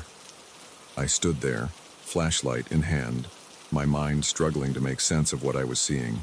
20 years on the force, and I'd never encountered anything like this. The car was still running, keys in the ignition, the driver's personal belongings untouched. It was as if the driver had stepped out for a moment and just disappeared. Little did I know, this seemingly routine call would lead me down a rabbit hole of inexplicable events and unsolved mysteries that would haunt me for years to come. My name's Sarah Jennings, and I've been a state trooper in Nevada for 2 decades. I thought I'd seen it all: high-speed chases, horrific accidents, even the occasional UFO report from some poor soul who'd been out in the desert heat too long. But nothing could have prepared me for what happened that night on a lonely stretch of Highway 50, deep in the heart of what locals call the loneliest road in America. It started as a typical night shift. I was cruising along the highway, more tumbleweed than traffic keeping me company, when the call came in. A passing motorist had reported an abandoned vehicle on the side of the road, hazard lights blinking. Standard procedure: I'd check it out, call a tow if necessary, and be on my way. As I pulled up behind the vehicle, a late model sedan, nothing remarkable about it, I noticed something odd. The engine was still running. I approached cautiously, one hand on my holster out of habit. The driver's side door was slightly ajar, but there was no sign of the driver. I shone my flashlight into the interior. Everything looked normal. A half-empty water bottle in the cup holder, a phone charging on the dashboard, a duffel bag in the back seat. No signs of a struggle, no blood, nothing to indicate foul play. "Hello?" I called out, sweeping my flashlight across the surrounding area. "Anyone there? Highway patrol." Only the whisper of the desert wind answered me. That's when I noticed the footprints, a single set, leading away from the driver's side door into the field adjacent to the highway. They were clear and purposeful, not the staggering tracks of someone injured or disoriented. I radioed in my situation and began to follow the prints. The field was mostly bare, scrub brush and hard-packed earth. Easy to see the trail in the beam of my flashlight. I expected to find the driver relieving themselves behind a bush, or maybe having wandered off in confusion. Instead, I found nothing. The footprints stopped abruptly, about 50 yards into the field. One moment they were there, clear as day, and the next, nothing. Just undisturbed earth stretching out into the darkness. I stood there for a long moment, my mind refusing to process what I was seeing. People don't just vanish. There had to be an explanation. I searched the area thoroughly, widening my circle, looking for any sign of disturbance. Nothing. No scuff marks to indicate someone had jumped or been lifted. No signs of a struggle. Just those footprints, ending in the middle of nowhere. By the time backup arrived, I was sweating despite the cool night air. My colleague, Mike, took one look at my face and knew something was off. "What have we got, Sarah?" he asked, his hand instinctively moving to his holster. I explained the situation, showing him the car, the footprints, the impossible ending. He followed me out into the field, his own bewilderment growing with each step. "This is weird," he said finally, standing at the end of the trail. "Really weird. We called in forensics, had the area cordoned off." The next few hours were a blur of activity, photographing the scene, taking casts of the footprints, searching the vehicle. The driver was identified as one David Chen, 37, a software engineer from San Francisco. His family was contacted. No, they hadn't heard from him. Yes, He was driving to visit them in Denver. No, he had no history of mental illness or erratic behavior. As dawn broke, casting long shadows across the field, we were no closer to an explanation. David Chen had simply vanished, leaving behind a running car and a set of footprints that led nowhere. In the days that followed, the investigation intensified. Search parties combed the area. Helicopters with thermal imaging scanned for miles around. David's phone records, bank statements, and internet history were scrutinized. Missing persons bulletins were issued across multiple states. Nothing. Not a single clue as to what had happened to David Chen. Theories abounded, each more outlandish than the last. Some suggested he'd been abducted by criminals, by a cult, by aliens. Others proposed he'd staged his own disappearance. There was talk of secret government experiments, of portals to other dimensions. I tried to stay grounded, to focus on the facts. But the more I dug into the case, the stranger things became. A week after David's disappearance, I received an anonymous tip. The caller, a trembling voice disguised by some kind of modulator, told me to look into something called the Highway of Tears. At first, I dismissed it as another crackpot lead, but something about the caller's urgency stuck with me. That night, unable to sleep, I started researching. What I found chilled me to the bone. The Highway of Tears, it turned out, wasn't just one highway. It was a phenomenon reported across multiple states, even multiple countries. Lonely stretches of road where people had vanished without a trace, often leaving behind vehicles in perfect working order. In some cases, there were reports of strange lights in the sky. In others, witnesses described a feeling of lost time, of the world around them seeming to shift and change. The deeper I dug, the more cases I found that mirrored David's. A woman in Alaska whose car was found running, her purse still on the seat, footprints leading into the snow before suddenly stopping. A truck driver in Australia who vanished while making a routine delivery, his rig discovered idling on the side of the Outback Highway. I began to compile a file, cross-referencing cases, looking for patterns. Most of the disappearances happened at night. Many occurred in remote areas. In several cases, witnesses reported electronic malfunctions, radios cutting out, phones losing signal, just before the disappearances. As my off-duty hours became consumed by this research, I could feel myself changing. I became jumpy, paranoid. Every time I patrolled that stretch of Highway 50, I found myself scanning the horizon, half expecting to see strange lights or shadowy figures. My colleagues noticed the change. Mike confronted me about it one night over coffee at the station. "Sarah, you've got to let this go," he said, his eyes full of concern. "The Chen case is cold. It's eating you up." I wanted to tell him everything. About the Highway of Tears, about the patterns I'd discovered. But I knew how it would sound. I'd be taken off active duty, sent to psych eval. So I nodded, promised to take some time off, to get my head straight, but I couldn't let it go. The next night, I found myself back on Highway 50, off duty, my personal vehicle loaded with cameras and scanning equipment I'd borrowed from a friend in the UFO watching community. I don't know what I expected to find. Proof, maybe. Something to make sense of the senseless, to explain the inexplicable. What I got was something else entirely. It was just after midnight when my radio started to crackle with static. At first, I thought nothing of it. Reception was spotty out here at the best of times. But then I noticed the lights on my dashboard flickering. My headlights dimmed, then brightened, then dimmed again. Heart pounding, I pulled over to the side of the road. This was it. The electronic interference reported in other cases. I grabbed my camera, ready to document whatever came next. That's when I saw it. A light in the field beside the highway. Not a flashlight or a vehicle headlight, but something different. It pulsed with a soft bluish glow, hovering about 6 feet off the ground. I stepped out of my car, camera forgotten in my hand. The light seemed to beckon to me, pulling me forward. I took one step, then another. Somewhere in the back of my mind, a voice was screaming at me to stop, to get back in the car, to drive away as fast as I could. But it was drowned out by an overwhelming sense of curiosity, of longing. I had to know what the light was, had to understand. I don't know how long I walked. Time seemed to lose all meaning. The light stayed just ahead of me, always just out of reach. I was vaguely aware of my feet moving, of the brush scraping against my legs.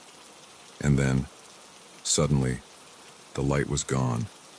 I blinked, disoriented, the spell broken. I found myself standing in the middle of the field, no idea how far I'd come.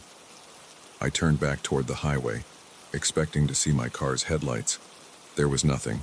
No car, no highway. Just empty desert stretching out in all directions, silvered by the light of a moon I didn't remember seeing earlier. Panic set in. I spun around, trying to get my bearings. That's when I saw them. Footprints in the dirt. My footprints, leading to where I stood. And beyond them, another set of prints. Familiar prints that I'd seen once before, ending abruptly in the middle of nowhere. I stood there, my mind reeling, as the full weight of my situation crashed down upon me. I understood now. I was no longer the investigator. I had become part of the mystery. As the first light of dawn began to creep across the horizon, I made a decision. I would follow those footprints, David Chen's footprints. Whatever had happened to him, whatever lay beyond that impossible ending, I would find out. I took a deep breath, steeling myself for whatever came next. Then I stepped forward, leaving my own trail of footprints in the desert sand. Somewhere out there, in the vast emptiness of the Nevada desert, there's an abandoned car with its engine still running, and a set of footprints leading nowhere. The highway of tears had claimed another victim, and I had become just another unsolved mystery on the loneliest road in America. The first footprint appeared like a phantom in the morning dew, its shape unmistakably human, yet far too large to belong to any of us. I stared at it, my coffee mug forgotten in my hand, as the rising sun cast long shadows across our ravaged campsite. Our food was strewn about, tents slashed, and an eerie silence hung in the air where bird songs should have been. But it was that single, massive footprint that sent a chill down my spine. Whatever had visited us in the night was no ordinary animal, and I had a sickening feeling it wasn't done with us yet. My name's Alex, and this camping trip was supposed to be a chance for my family to reconnect, to escape the constant buzz of technology and remember what it was like to just be together. My wife, Sarah, our 2 kids, Lily and Max, and I had spent months planning this getaway to Blue Pine Campground, a remote site nestled deep in the mountains. We'd arrived late yesterday afternoon, the kids buzzing with excitement as we set up our tents and gathered wood for the fire. As the sun set, we roasted marshmallows and told ghost stories, our laughter echoing through the trees. It felt perfect, like we'd finally found a way to pause the hectic pace of our lives and just breathe. If only I'd known then how quickly our idyllic retreat would turn into a nightmare. The first sign that something was wrong came in the middle of the night. I woke to the sound of rustling outside our tent, far too loud to be a raccoon or any of the small wildlife we'd been warned about. Grabbing my flashlight, I unzipped the tent flap and peered out. The beam of light caught a flash of movement at the edge of our campsite. Something large ducked behind a tree, too quickly for me to make out its shape. Heart pounding, I zipped the tent back up and lay awake for hours, listening to the sounds of something large moving around our camp. When morning came, the full extent of the intrusion became clear. Our cooler had been upended, its contents scattered across the ground. Claw marks scored the sides of our tents, and there, in a patch of bare earth, was that enormous footprint. "Alex, what's going on?" Sarah's voice snapped me out of my daze. She stood in the entrance of our tent, her eyes widening as she took in the scene. I tried to keep my voice calm for her sake. "Looks like we had a visitor last night. Probably a bear." But even as I said it, I knew it wasn't true. Bears didn't leave footprints like that. As Sarah woke the kids and we began to clean up the mess, I couldn't shake the feeling that we were being watched. The forest around us seemed too quiet, the shadows between the trees too deep. "Dad, can we go home now?" Lily asked, her voice small and frightened as she clutched her stuffed rabbit. I wanted nothing more than to say yes, to pack up our things and drive back to the safety of civilization. But when I tried to start the car, my blood ran cold. The engine sputtered and died, refusing to turn over no matter how many times I tried. "It's okay," I told my family, trying to project a confidence I didn't feel. "Probably just a dead battery. I'll hike down to the ranger station and get help." Sarah grabbed my arm, her eyes wide with fear. "You can't go out there alone. What if whatever did this is still out there?" I hesitated. She was right, of course. But what choice did we have? In the end, we decided to stick together. We packed some supplies and started down the trail towards the ranger station. It was only 5 miles, an easy hike under normal circumstances. But with every snapping twig and rustle in the underbrush, our nerves frayed a little more. We were about halfway there when Max spotted it. Another footprint. This one pressed into a patch of mud beside the trail. It was even larger than the first, and fresher. "It's following us," Sarah whispered, pulling the kids close.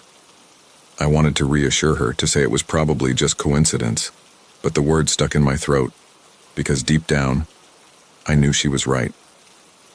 We picked up our pace, the kids whimpering as branches scratched at their arms and legs. The sun was starting to set, the forest growing darker by the minute, and still, the ranger station seemed no closer. That's when we heard it, a low, rumbling growl that seemed to come from everywhere and nowhere at once. Lily screamed, and Max burst into tears. "Run!"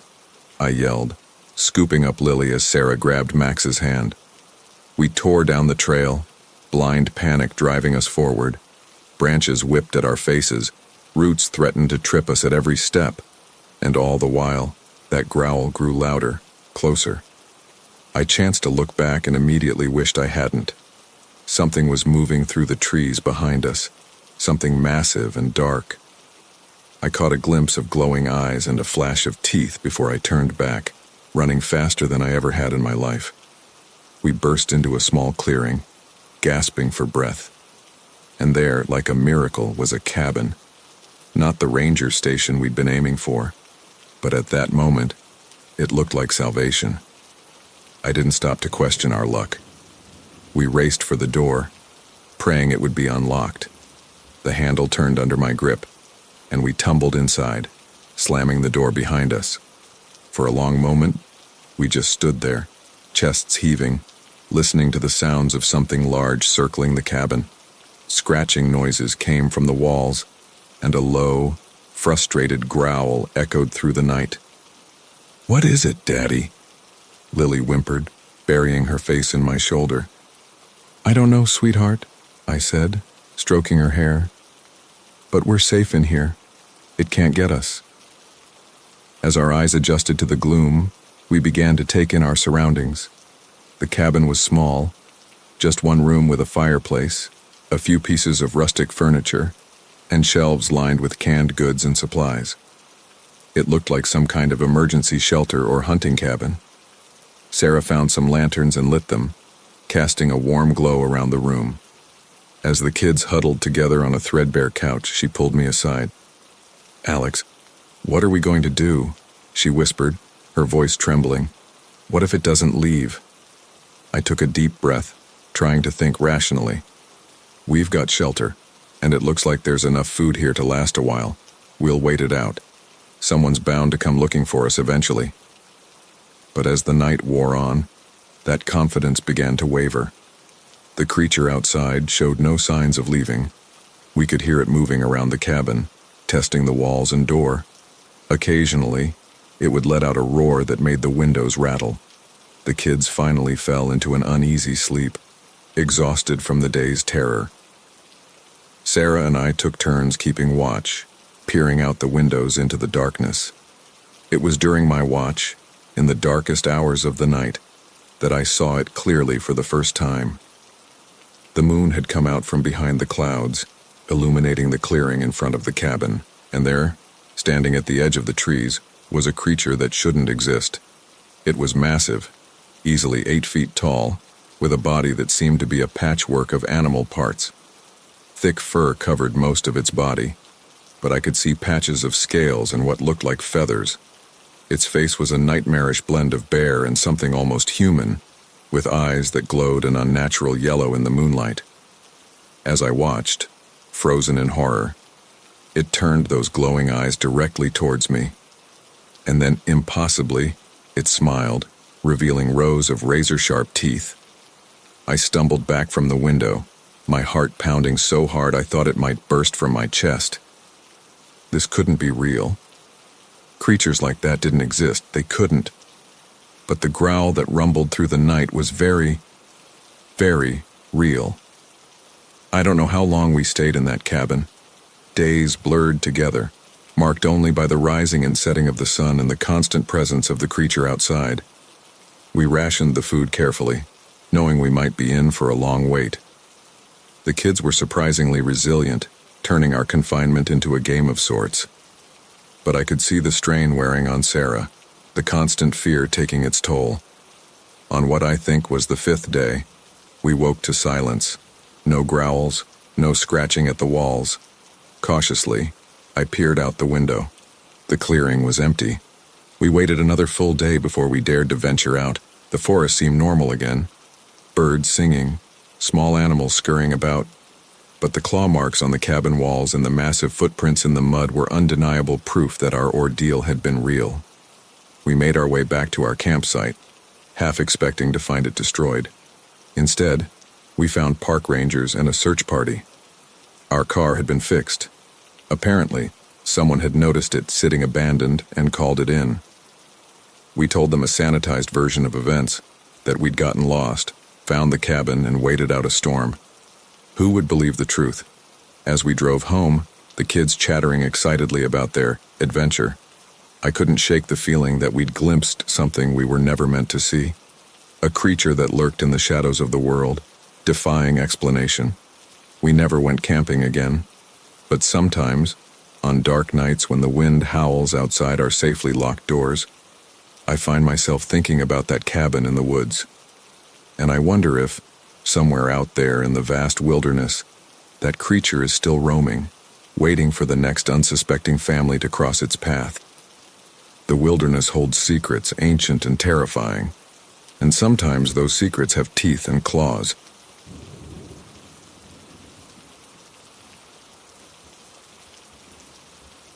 The first thing I noticed was the silence. On a cruise ship carrying over 3,000 passengers and 2,500 crew members, silence is never a good sign. I stood in the middle of the Lido deck, where just hours ago families had been splashing in the pool and music had been blaring from the speakers. Now, there was nothing but the gentle lapping of waves against the hull and the distant hum of engines. As I turned in a slow circle, taking in the abandoned lounge chairs and half-empty cocktails, a chill ran down my spine. Where was everyone? And why did the air suddenly feel so different? My name is Mia Chen, and what should have been a relaxing Caribbean cruise turned into the most bewildering and terrifying experience of my life.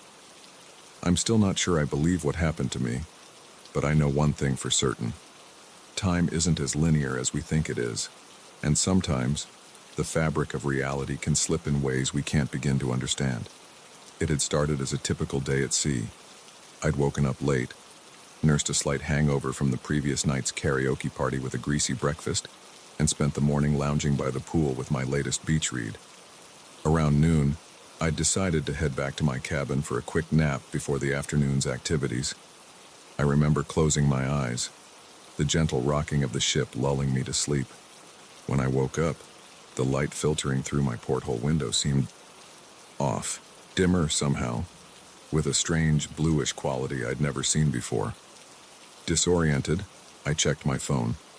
The screen was black, completely dead despite having been fully charged when I lay down. Frowning, I got up and tried the cabin's phone. Nothing but a faint buzzing on the line. That's when I noticed the silence. No distant laughter from the hallway. No muffled announcements over the PA system. Just nothing. A knot of unease forming in my stomach. I stepped out into the hallway. It was deserted. The usual bustle of passengers and crew members conspicuously absent. My footsteps echoed unnaturally loud on the carpeted floor as I made my way towards the elevator bank.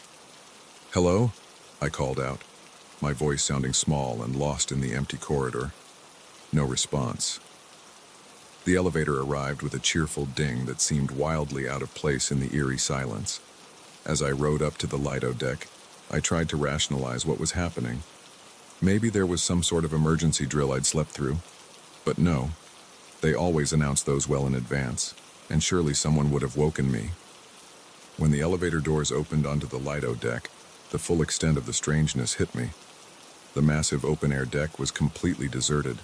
Lounge chairs sat empty, some with towels and books still draped over them, as if their occupants had just stepped away for a moment.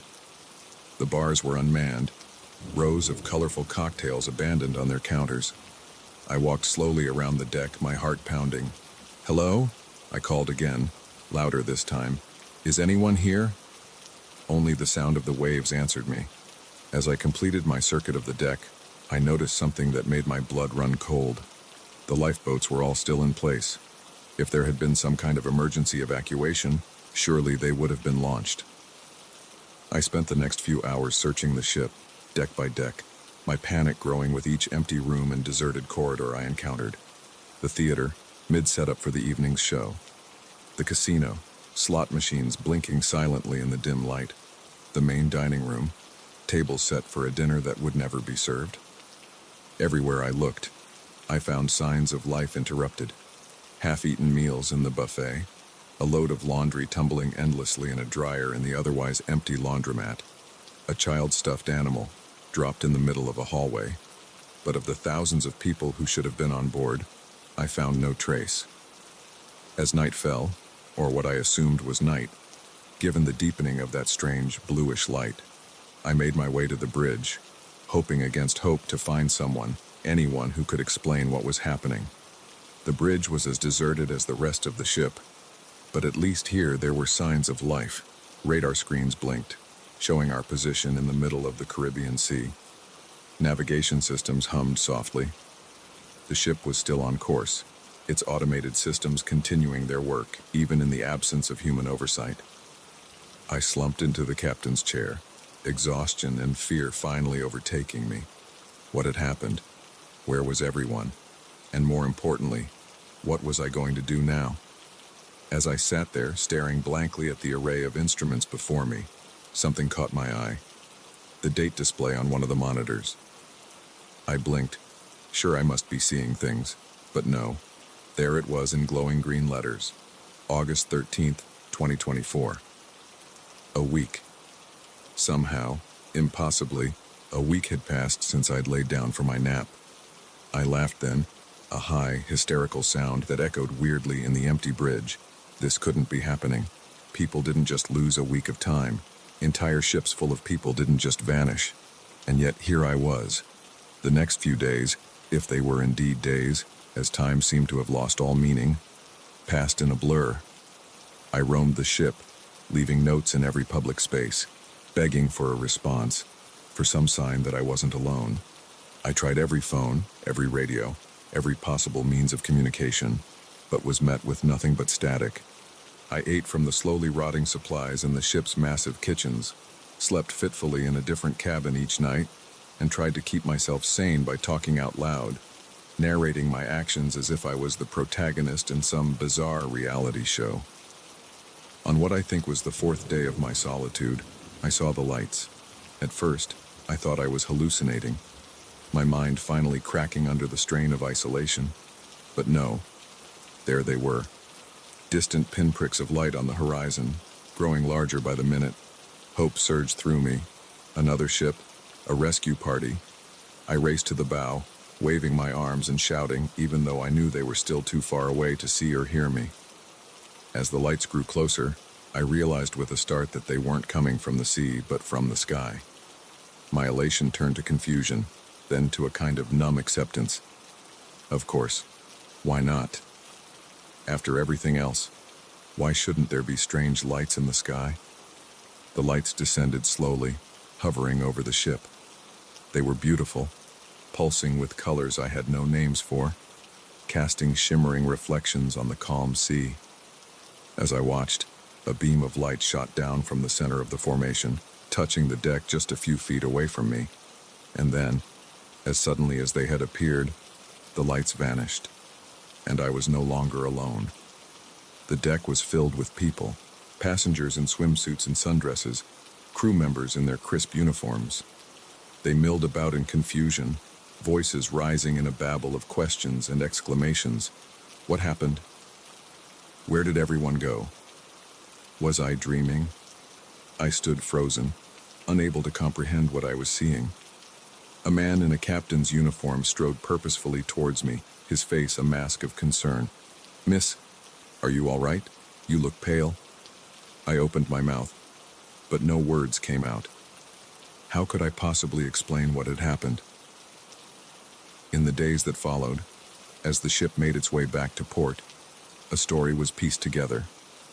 According to everyone else on board, no time had passed at all. One moment they had been going about their day. The next they had found themselves standing on the deck, disoriented and confused. Only I remembered the empty ship, the days of solitude, the strange lights. Only I had lived through that impossible week. The incident made headlines around the world. Cruise ship reappears after mysterious disappearance. Experts were consulted. Theories were proposed and debunked. Some spoke of wormholes, others of alien abduction. A few fringe voices even suggested a mass hallucination or an elaborate hoax. As for me, I gave my statement to the authorities and then retreated from the public eye. How could I explain something I didn't understand myself? How could I describe the profound loneliness of those days on the empty ship? The bone-deep wrongness of a world slightly out of sync? I've never set foot on another cruise ship. The sight of the ocean fills me with a nameless dread. And sometimes, in the deepest hours of the night, I wake up in a cold sweat, convinced that I'm back there, alone on an empty ship, adrift in a sea of time. I don't know what happened on the paradise of the seas. I don't know where everyone went, or why I was left behind, or what those lights in the sky were. But I do know this. Our understanding of reality, of time and space, is far more limited than we think. There are things out there, forces at work, that we can't begin to comprehend. And sometimes, if we're very unlucky, we catch a glimpse of them, a peek behind the curtain of reality, into the vast, terrifying unknown that lies beyond. I got that glimpse, and it changed me forever.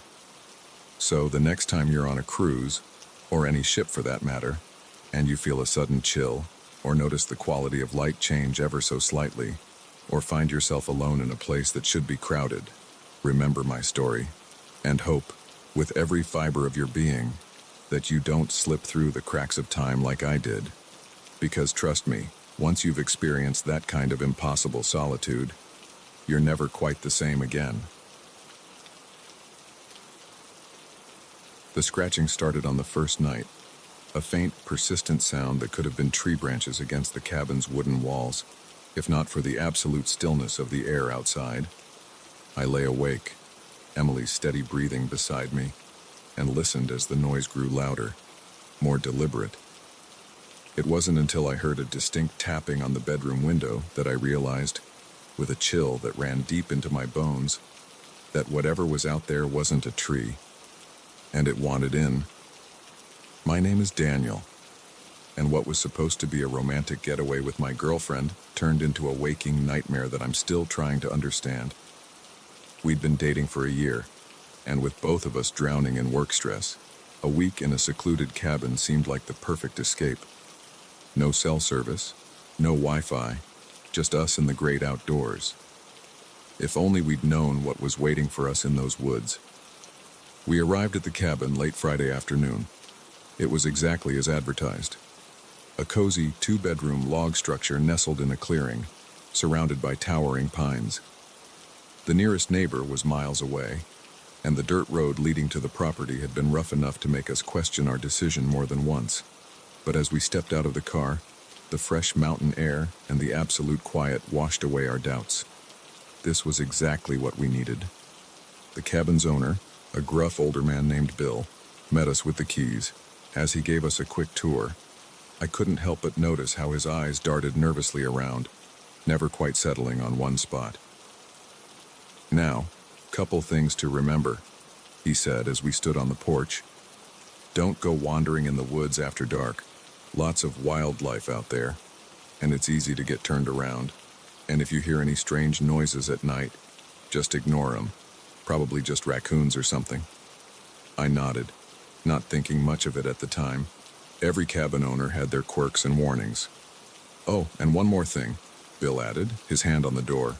"Whatever you do, don't open the doors or windows at night, no matter what you hear. Got it?" Before we could ask what he meant, he was gone, his truck kicking up dust as he sped down the dirt road. Emily and I exchanged glances. "Well, that was weird," she said with a nervous laugh. I shrugged it off. "Probably just trying to scare the city folk. Come on, let's unpack." The rest of the day was perfect. We hiked a nearby trail, cooked dinner on the old wood stove, and spent the evening cuddled up on the porch swing, watching the stars come out in a sky unspoiled by light pollution. It wasn't until we were getting ready for bed that I noticed the scratches. They were on the inside of the doors and around the windows. Long, deep gouges in the wood that looked like they'd been made by something with very sharp claws.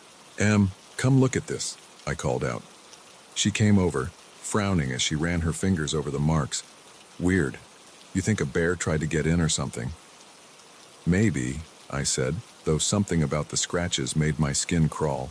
They seemed too deliberate, too purposeful. We went to bed, joking about ghost bears to lighten the mood. But as the night wore on and the scratching started, those jokes didn't seem funny anymore. I lay there, every muscle tense, listening to the sound move around the cabin. Scratch, scratch, pause. Scratch, scratch, pause. Then the tapping on the window, like something was testing the glass. Emily stirred beside me. "Dan, do you hear that?" I nodded, not trusting my voice. We clung to each other, barely breathing, as the tapping moved from window to window. Finally, after what felt like hours, it stopped. We eventually fell into an uneasy sleep as dawn began to break. The next morning, we tried to rationalize what had happened. Raccoons, wow, we decided. Or maybe a particularly persistent owl. We spent the day hiking and swimming in a nearby lake, the bright sunshine making the terrors of the night seem distant and silly. But as evening fell and we returned to the cabin, that sense of unease crept back. We double-checked all the locks, drew the curtains tight, and tried to distract ourselves with board games and wine. The scratching started earlier that night, more insistent than before. And this time, it was accompanied by something else. A low, guttural sound that was almost, but not quite, a voice. "Daniel," Emily whispered, her face pale in the lamplight. "That's not an animal." I wanted to reassure her, to say it was just the wind or our imaginations playing tricks on us. But as the not-quite voice grew louder, forming sounds that were almost words, I couldn't lie to her or myself. We huddled together on the bed, watching the shadows under the door, listening to whatever was out there circle the cabin again and again. At one point, something heavy threw itself against the front door, making the whole cabin shudder. I thought about making a run for the car, but the keys were in the living room, and the idea of opening any door seemed impossible. So we waited, clinging to each other as the night stretched on endlessly. Just before dawn, in that darkest hour when hope seems furthest away, we heard a new sound. Footsteps on the porch, then a knock at the door. A human knock. "Hello? Anyone in there?" A man's voice, gruff but blessedly normal. We approached the door cautiously. Through the peephole, I could see Bill, the cabin owner, standing on the porch with a flashlight. I opened the door, relief flooding through me. Bill, thank God. There's something out here. Something. He cut me off, pushing past us into the cabin. I know. That's why I'm here. You two okay? We nodded, still shaken. Bill did a quick circuit of the cabin, checking the windows and doors.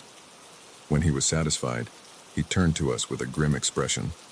I owe you an apology, he said. I should have told you the whole truth when you got here, but I was afraid you'd leave, and I need the money, if I'm being honest. Told us what? Emily demanded. What the hell is going on here? Bill sighed, suddenly looking much older. This land, it's not right. Never has been, long as I can remember. Things live in these woods, things that ain't natural. Most of the time they keep to themselves. But sometimes, especially when there's new blood around, they get curious. I felt a chill run down my spine. What kind of things? He shook his head. I don't rightly know. Never seen him clearly, but I've heard him, felt him watching. They're smart, whatever they are, smart and hungry.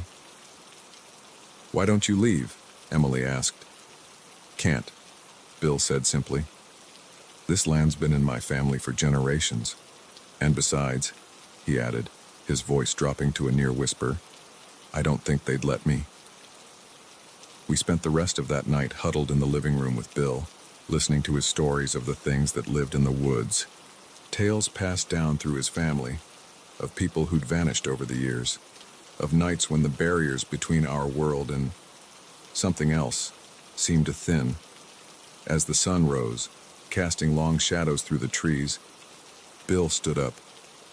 They'll be gone now. They can't stand the daylight. You two should pack up and go. I'll refund your money. We didn't argue. Within an hour, we were in our car, speeding down the mountain road, the cabin receding in our rearview mirror. We never talked much about what happened that weekend. How could we explain it to anyone else? Even between ourselves, we found it easier to let the memory fade, to focus on our normal, safe lives in the city. But sometimes, on dark nights when the wind blows just right, I find myself listening for that scratching sound. And in my dreams, I still hear that almost voice, calling from just beyond the walls, trying to form words I hope I never understand. I don't know what lives in those woods. I don't know why it was so interested in us, or what it might have done if it had gotten inside. But I do know this. There are places in this world where the veil between realities is thin, where things we can't comprehend lurk just out of sight. If you ever find yourself in a secluded cabin, miles from civilization, and you hear a scratching at the door or a tapping at the window, remember my story. Keep the doors locked, the curtains drawn, and whatever you do, don't let it in.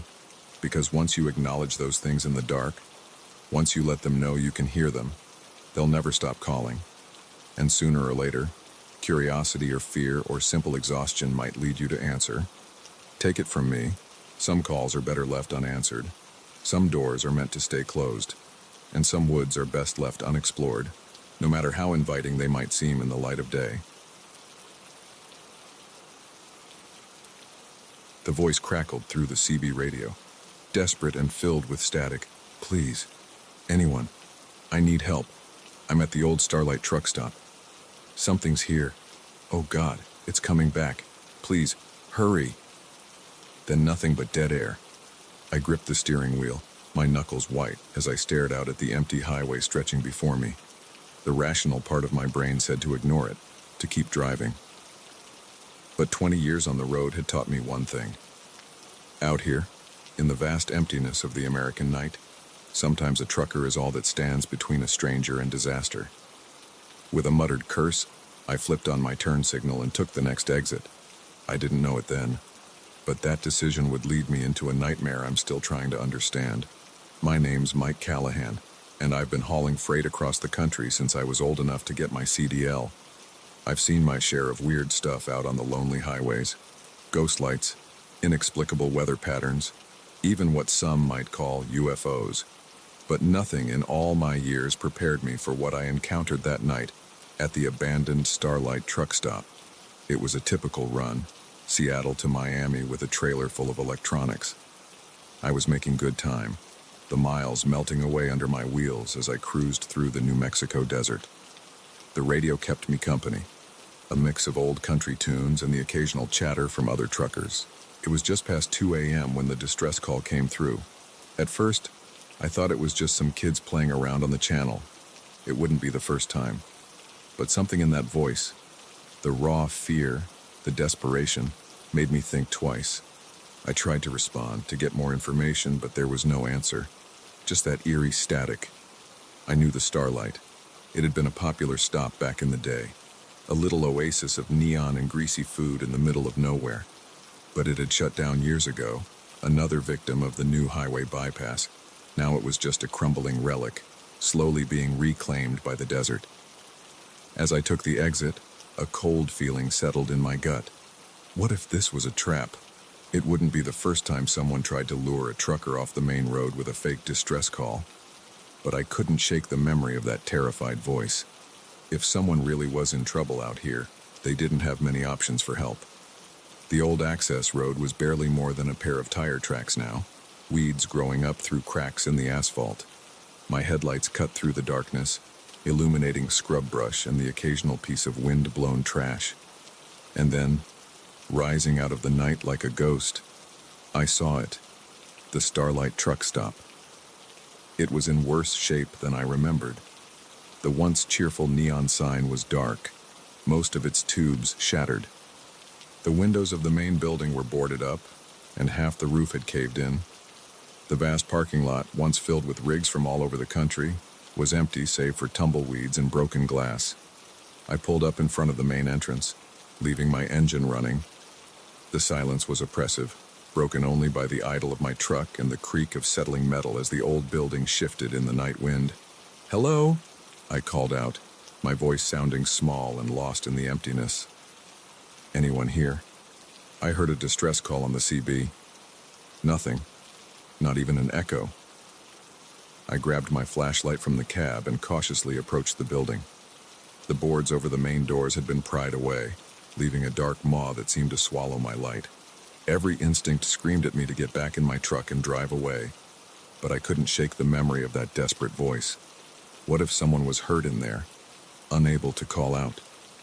I stepped inside, the beam of my flashlight revealing a scene of decay and abandonment. Overturned tables, shattered plates, layers of dust covering everything. It looked like the place had been picked clean by scavengers years ago. "Hello?" I called again, my voice echoing in the empty space. "Anyone here?" A sound from the back of the building made me jump. A scraping noise, like something heavy being dragged across the floor. "Hey, you okay back there?" I moved towards the sound, my heart pounding. As I rounded the corner into what used to be the kitchen, my flashlight beam fell on something that made my blood run cold. There, propped up against an old stove, was a CB radio. It looked brand new, completely out of place in the decaying ruin around it.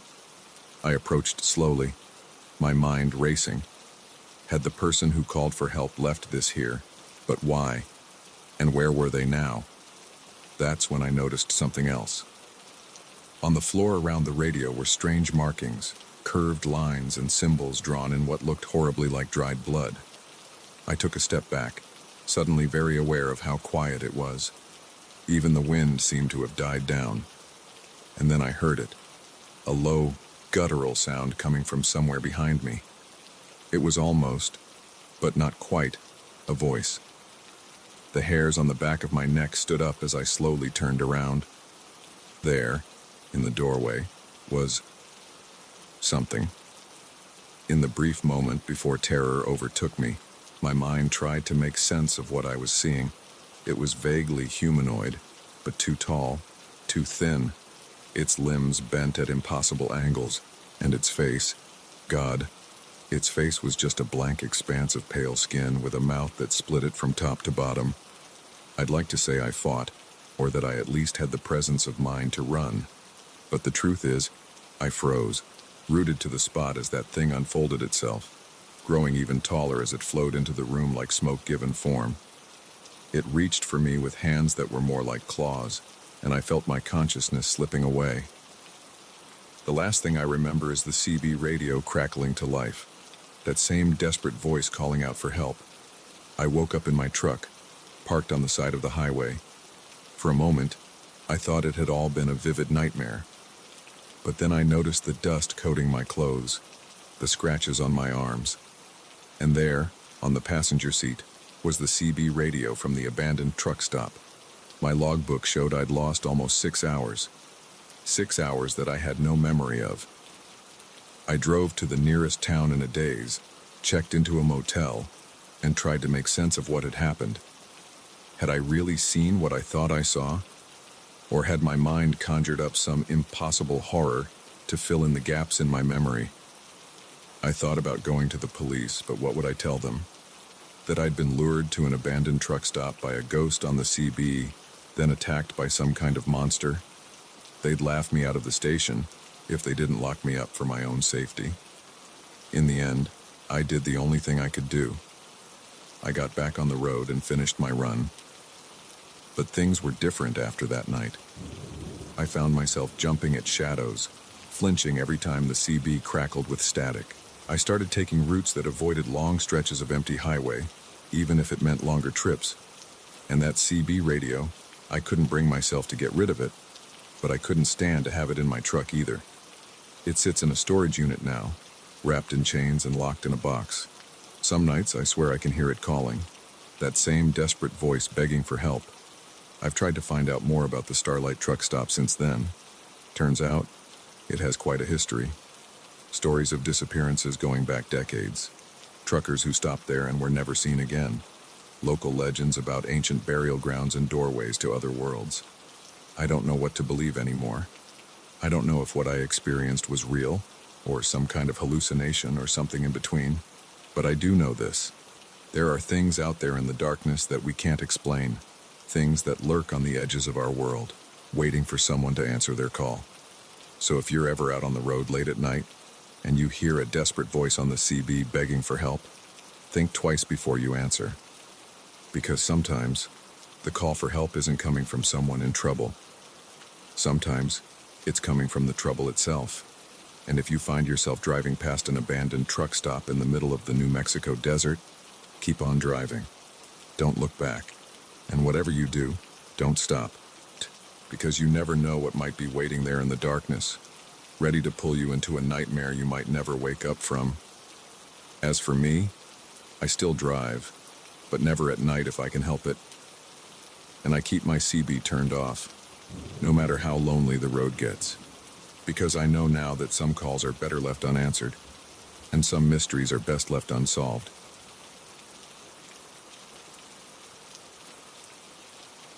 The first thing I noticed when I stepped out onto the porch that morning was the silence. No birdsong, no distant lowing of cattle, not even the rustle of wind through the cornfields. Just an eerie, oppressive quiet that made the hair on the back of my neck stand up. Then I saw it. A vast, intricate pattern carved into my wheat field, the stalks bent and woven with impossible precision. In that moment, as the rising sun cast long shadows across the design, I knew my life would never be the same. What I didn't know was how deep the rabbit hole went, or how dangerous the truth would turn out to be.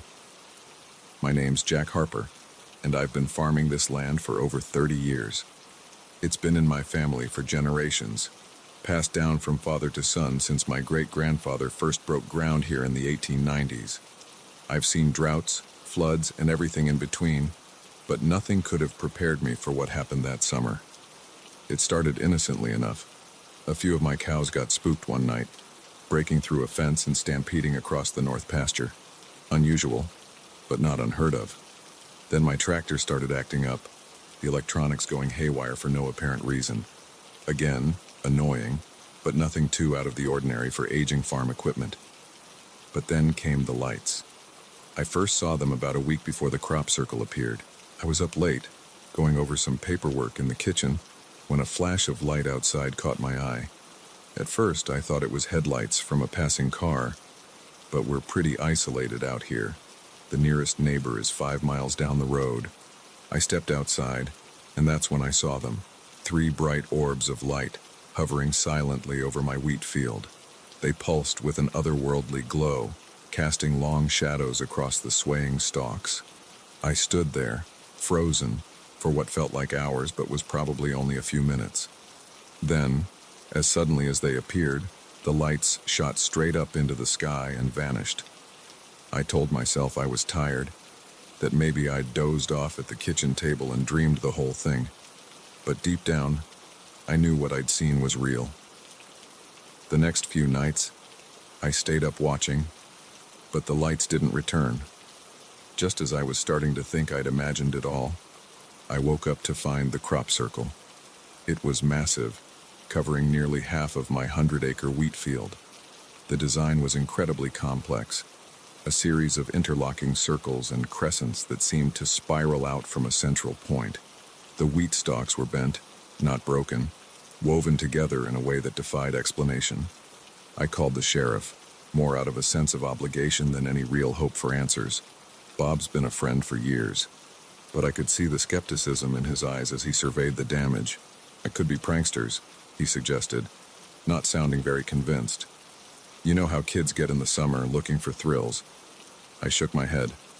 Bob, this would have taken a team of people all night to do, and they'd have left tracks. Look at the ground. There's not a single footprint or tire track anywhere. He didn't have an answer for that. Word spread quickly, as it tends to do in small towns. By noon, my driveway was clogged with curiosity seekers, amateur paranormal investigators, and local news crews. I did my best to keep them off my property, but it was like trying to hold back the tide. That's when things started to get really strange. It began with the animals. My dogs, usually friendly to a fault, became aggressive, snarling at anyone who came near the crop circle. The cattle refused to graze anywhere near that field, clustering at the far end of their pasture and bellowing uneasily through the night. Then the equipment failures escalated. Not just my tractor now, but every piece of electronic equipment on the farm. Cell phones died within minutes of being fully charged. The TV emitted nothing but static, occasionally interrupted by bursts of what sounded like voices speaking in an unknown language. And the dreams. God, the dreams. Every night, I found myself wandering through that wheat field. The stalks whisper singing around me in voices just on the edge of comprehension. Something was always just ahead of me, always just out of sight. I'd wake up in a cold sweat, the taste of metal in my mouth and the feeling that I was on the verge of understanding something vast and terrible. About a week after the crop circle appeared, I had a visitor. He introduced himself as Dr. Alan Friedman, an astrophysicist from the State University. He was different from the other investigators who'd come sniffing around, quieter, more serious. "Mr. Harper," he said, his eyes never leaving the crop circle. "Have you noticed any other unusual phenomena since this appeared? Lights in the sky, perhaps? Electronic disturbances?" The hairs on the back of my neck stood up. "How did you know about that?" He turned to me then, his expression grave. "Because this isn't the first time this has happened. There's a pattern, Mr. Harper. These events, they're escalating." Over the next few hours, Dr. Friedman told me things that shook me to my core, about other crop circles, all following a similar design, appearing across the country over the past few years, about increased UFO sightings in those areas, and about people who had gone missing, always in the weeks following the appearance of a circle. "We believe," he said in a low voice, "that these are some kind of test sites, that whatever intelligence is behind this is preparing for something bigger." I wanted to dismiss it all as crazy talk, but I couldn't, not after what I'd seen, what I'd experienced. "What do they want?" I asked, my mouth dry. Dr. Friedman shook his head. "We don't know, but we think you might be in danger, Mr. Harper. These sites, they seem to have a strange effect on the people closest to them. We've documented cases of unusual behavior, of people claiming to receive messages or orders from some unknown source. As he spoke, I felt a chill run down my spine. I thought of my dreams, of the whispers just on the edge of understanding. "What should I do?" I asked. "Let us set up some monitoring equipment," he said. "And whatever you do, don't enter that field. No matter what you hear, no matter what you think you see, promise me." I promised, but promises, I would soon learn, are hard to keep when reality itself seems to be unraveling around you. The next few days were a blur of activity. Dr. Friedman and his team set up cameras and sensors around the perimeter of the crop circle. They took samples of the soil and the wheat, muttering to each other in low, worried tones. And all the while, the whispers in my dreams grew louder, more insistent. I'd wake up with strange symbols etched in my mind, my fingers itching to draw them. The urge to walk into that field, to reach the center of the circle, became almost overwhelming. It all came to a head on the 7th night after the circle appeared. I was jolted awake by a sound I'd never heard before, a low, thrumming vibration that seemed to come from everywhere and nowhere at once. I stumbled to the window and felt my heart stop. The crop circle was glowing, pulsing with a soft, blue-white light that seemed to beat in time with the thrumming sound. And there, hovering above it, were the lights I'd seen before. But this time, they were descending. I don't remember deciding to go outside. One moment I was at the window, the next I was running across the yard in my pajamas, drawn toward the circle by a force I couldn't resist. Dr. Friedman's warning echoed in my head, but it seemed distant, unimportant. All that mattered was reaching the center of the circle, meeting whatever was coming down from the sky. I was at the edge of the wheat field when a hand grabbed my arm, yanking me back. It was Dr. Friedman, his face pale in the otherworldly light. "Harper, no!" he shouted over the thrumming. "If you go in there, we'll lose you." I struggled against his grip, the whispers in my head drowning out everything else. But he held firm, and slowly, painfully, I felt the compulsion begin to fade. We watched, transfixed, as the lights descended into the center of the crop circle. There was a flash so bright it left spots dancing in my vision, and then nothing. The lights were gone. The thrumming stopped. The crop circle lay dark and still. In the days that followed, government agents swarmed my farm. The crop circle was dug up. Every grain of soil tested and retested. I was questioned for hours, as were Dr. Friedman and his team.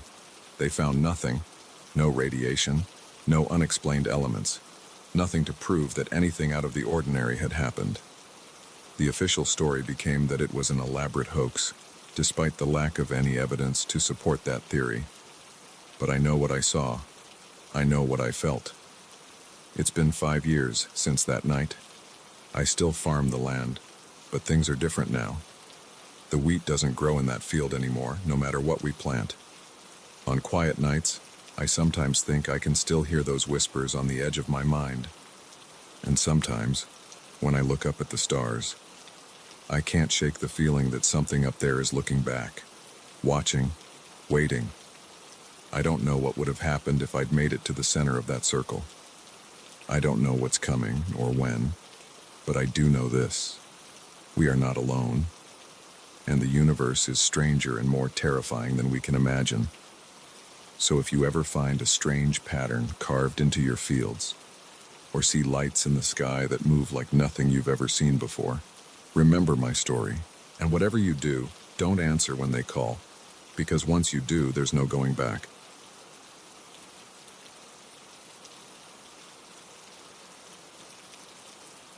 The coffee cup was still warm. That's what got me. Not the eerie silence, not the abandoned cars, not even the fresh tire tracks leading nowhere. It was that paper cup in the trash, steam still rising from its contents, that made my skin crawl. Someone had been here moments ago, but the rest stop was deserted. As I stood there, the hairs on the back of my neck prickling, I caught movement out of the corner of my eye. There, at the edge of the woods, a figure watched. And in that moment I knew I'd stumbled into something I shouldn't have seen, something I might not escape from. My name's Alex, and I've been driving cross-country for a living for the better part of a decade. Long-haul trucking isn't glamorous, but it pays the bills and satisfies my wanderlust. I've seen my share of weird stuff on the road, inexplicable lights in the sky, ghost towns that aren't on any map, even what some might call supernatural occurrences. But nothing, absolutely nothing, prepared me for what I encountered that night at the Pinewood rest stop. It was a routine run, St. Louis to Portland with a trailer full of electronics. I'd been pushing hard, trying to make up time after a delay at my last stop. The night was moonless, the highway a ribbon of black stretching endlessly before me. I'd been fighting sleep for the last hour, my eyes gritty and my mind fuzzy. When I saw the sign for the rest stop, I almost cried with relief. Just a quick break, I told myself. Splash some water on my face, grab a coffee, and I'd be good for another few hours. The rest stop appeared out of the darkness like an island of light.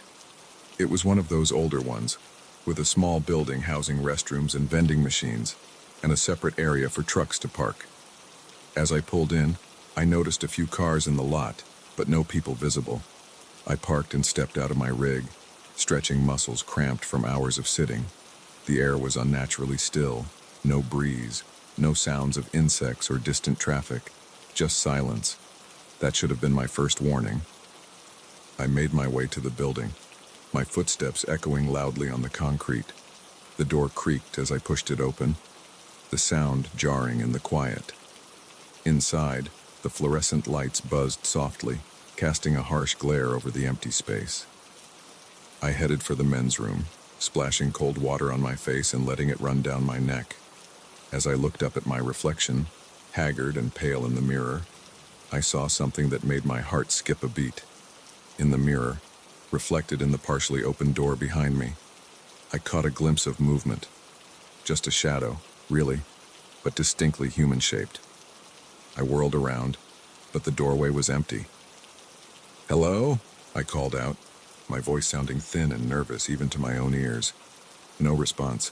Shaking it off as a trick of my tired mind, I left the restroom and headed for the vending machines. That's when I noticed the other oddities. A jacket draped over a chair, as if its owner had just stepped away.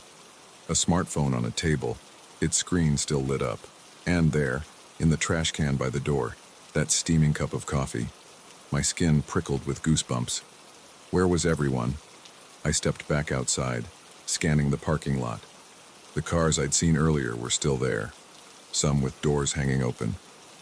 I approached the nearest one, a blue sedan. The keys were in the ignition, the engine ticking as it cooled. "Hey!" I shouted, my voice echoing across the empty lot. "Anyone here?" The silence that answered was deafening. That's when I saw the tire tracks, fresh ones, leading from one of the parking spots and stopping abruptly at the edge of the lot, as if the car had simply vanished into thin air. My heart was pounding now, adrenaline clearing the fog of exhaustion from my mind. Something was very, very wrong here. I turned, intending to run back to my truck and get the hell out of there. That's when I saw it. The figure at the edge of the woods. It was human-shaped, but somehow off. Too tall, too thin, its proportions not quite right. It stood perfectly still, half hidden behind a tree, watching me. I froze, caught in its gaze like a rabbit before a wolf. For a long moment, neither of us moved. Then, slowly, it raised a hand, beckoning. Terror jolted through me like an electric shock. I ran, sprinting back to my truck with a speed I didn't know I possessed. I fumbled with the keys, swearing as I dropped them, scrabbling in the gravel to retrieve them. As I pulled myself up into the cab, I risked a glance back. The figure was closer now, no longer hiding behind the trees. In the harsh glare of the rest stoplights, I could see it more clearly. And God, I wish I couldn't. Its skin was pale, almost translucent, stretched too tight over an impossible frame. Its face was smooth, featureless except for deep-set eyes that reflected the light like a cat's, and its mouth. Its mouth split its face from ear to ear, filled with needle-sharp teeth. I got the key in the ignition, the engine roaring to life. As I slammed the truck into gear, I saw movement out of the corner of my eye. More figures emerging from the woods, dozens of them, all with that same impossible physiology, all moving with an unnatural, fluid grace. I floored it, the truck's tires spinning in the gravel before finding purchase. I tore out of that rest stop like all the demons of hell were on my tail, and for all I know, they were. I drove for hours, pushing well past the legal limit for consecutive time behind the wheel. I didn't stop until the sun was high in the sky and I was 2 states away. Even then, I couldn't shake the feeling of being watched. When I finally worked up the courage to check my mirrors, the highway behind me was empty. No sign of pursuit, no hint of the horror I'd left behind. But the memory of those figures, of that beckoning hand, was burned into my mind. I considered reporting what I'd seen, but who would believe me? I'd sound like a lunatic, raving about monsters at a rest stop. So I kept quiet, finished my run, and tried to convince myself it had all been a hallucination brought on by exhaustion. But I couldn't forget, and I couldn't stop wondering about those people at the rest stop, the ones who'd left behind their cars, their belongings, the ones who'd followed that beckoning hand into the woods. Where had they gone? What had happened to them? In the weeks that followed, I did some digging. It wasn't easy.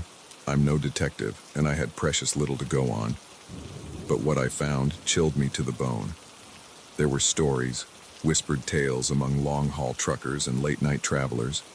Stories of rest stops where people vanished without a trace. Of figures seen at the edge of the woods, always at night, always beckoning. Some called them aliens. Others said they were interdimensional beings. A few spoke of ancient, forgotten gods, awakening in our modern world. I don't know what they are. I don't know what they want. But I know they're out there, waiting at the edges of lonely highways, in the shadows of late-night rest stops. I still drive, but never at night if I can help it. I avoid rest stops, pushing myself to make it from one major town to the next without breaks. And I never, ever stop if I see a solitary figure standing at the edge of the woods. Sometimes, on long hauls when the night is dark and the road seems to go on forever, I think I see them in my mirrors. Tall, thin figures, keeping pace with my truck despite its speed. Watching, waiting. And sometimes, I wonder if I really did escape that night, or if, somehow, I'm still there, trapped in some in-between place, living out a life that's not quite real. So if you're ever driving late at night and you see a rest stop appear out of the darkness, think twice before you stop. Check your gas gauge, your caffeine levels, your fatigue. Ask yourself, is it worth the risk? Because you never know what might be waiting there in the shadows. You never know who or what might be beckoning you into the woods, and once you follow, you might never find your way back. Remember my story, and keep driving, no matter how tired you are. Because some rest stops aren't meant for rest. Some are gateways to places we were never meant to go. And once you cross that threshold, there's no coming back.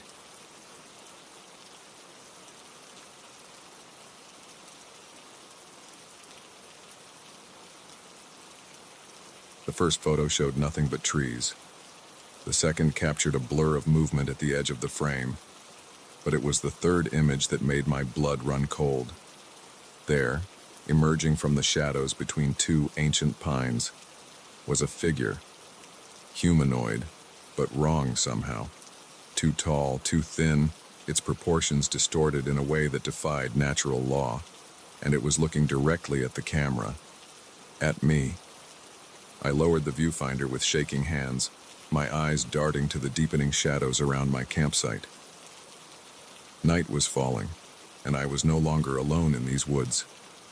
My name is Maggie Chen, and I've been a nature photographer for the better part of a decade.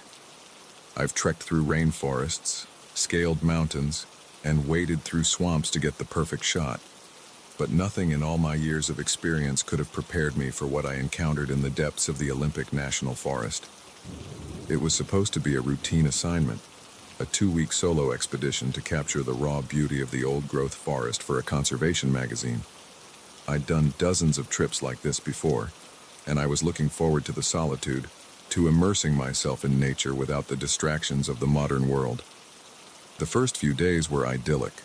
The forest was a photographer's dream, all towering evergreens draped in moss, hidden waterfalls, and dappled sunlight filtering through the canopy. I set up my base camp in a small clearing near a babbling stream, venturing out each day to explore and photograph. It was on the 4th night that things started to get strange. I was reviewing the day's shots on my camera when I noticed something odd in the background of one image. A shape, just barely visible in the shadows between 2 trees. At first, I dismissed it as a trick of the light or maybe a deer, but something about it nagged at me. The next day, I returned to the same spot, determined to figure out what I'd captured. I set up my camera trap, a motion-activated camera designed to capture wildlife, and left it there for the day while I explored other areas. When I returned that evening and checked the camera, my heart nearly stopped. There were dozens of images, taken in rapid succession. The first few showed nothing unusual, just the forest floor and a squirrel or two. But then, the figure appeared, tall and impossibly thin, with long, spindly limbs that seemed to bend at unnatural angles. Its skin, where visible, was pale and almost translucent, stretched tight over an inhuman frame, and its face, God, its face, smooth and featureless, save for 2 large, dark eyes that reflected the camera's flash like a cat's. I stared at the images, my mind refusing to process what I was seeing. This couldn't be real. It had to be a hoax, a trick played by some other hiker with too much time on their hands and a talent for Photoshop. But as I flipped through the sequence of photos, a chill ran down my spine. The figure was moving closer to the camera with each shot. In the final image, it was reaching towards the lens, long fingers blurred with motion. I packed up my gear with shaking hands and practically ran back to my campsite. That night, I barely slept, starting at every snapping twig and rustle of leaves. I told myself I was being ridiculous, that there had to be a logical explanation, but deep down, I knew what I'd seen was real. The next morning, I woke to find my campsite in disarray. My backpack had been emptied, its contents strewn about. My food cache, hung high in a tree to protect it from bears, had been torn down. The rope snapped as if it were thread, and there, pressed into a patch of soft earth near my tent, was a footprint, long and narrow, with toes that looked more like claws. My camera was lying next to it. With trembling fingers, I turned it on and checked the most recent images. My heart nearly stopped. There were new photos, taken while I slept. Photos of my tent, of me sleeping inside, visible through the mesh window. And in each one, that figure was there, getting closer and closer. I should have left then, packed up and hiked out. Assignment be damned. But some combination of curiosity, stubbornness, and plain old stupidity made me stay. I convinced myself that if I could just get clearer photos, just understand what this thing was, it would all make sense. So I stayed. And each night, the creature came closer. I set up more camera traps around my campsite, capturing image after image of the being as it circled my tent. I barely slept, spending my nights huddled in my sleeping bag, clutching my hunting knife and jumping at every sound. During the day, I'd venture out, following trails of broken branches and those strange footprints. I found places where the undergrowth had been crushed, as if something large had bedded down. Once, I found a tuft of hair caught on a branch, coarse and gray, like no animal fur I'd ever seen. As the days passed, I began to feel like I was losing my mind. The forest, once beautiful and inviting, now seemed menacing. The trees loomed over me, their branches reaching out like grasping fingers. I couldn't shake the feeling of being watched, even in broad daylight. And still, I stayed. The need to understand, to document what I was seeing, had become an obsession.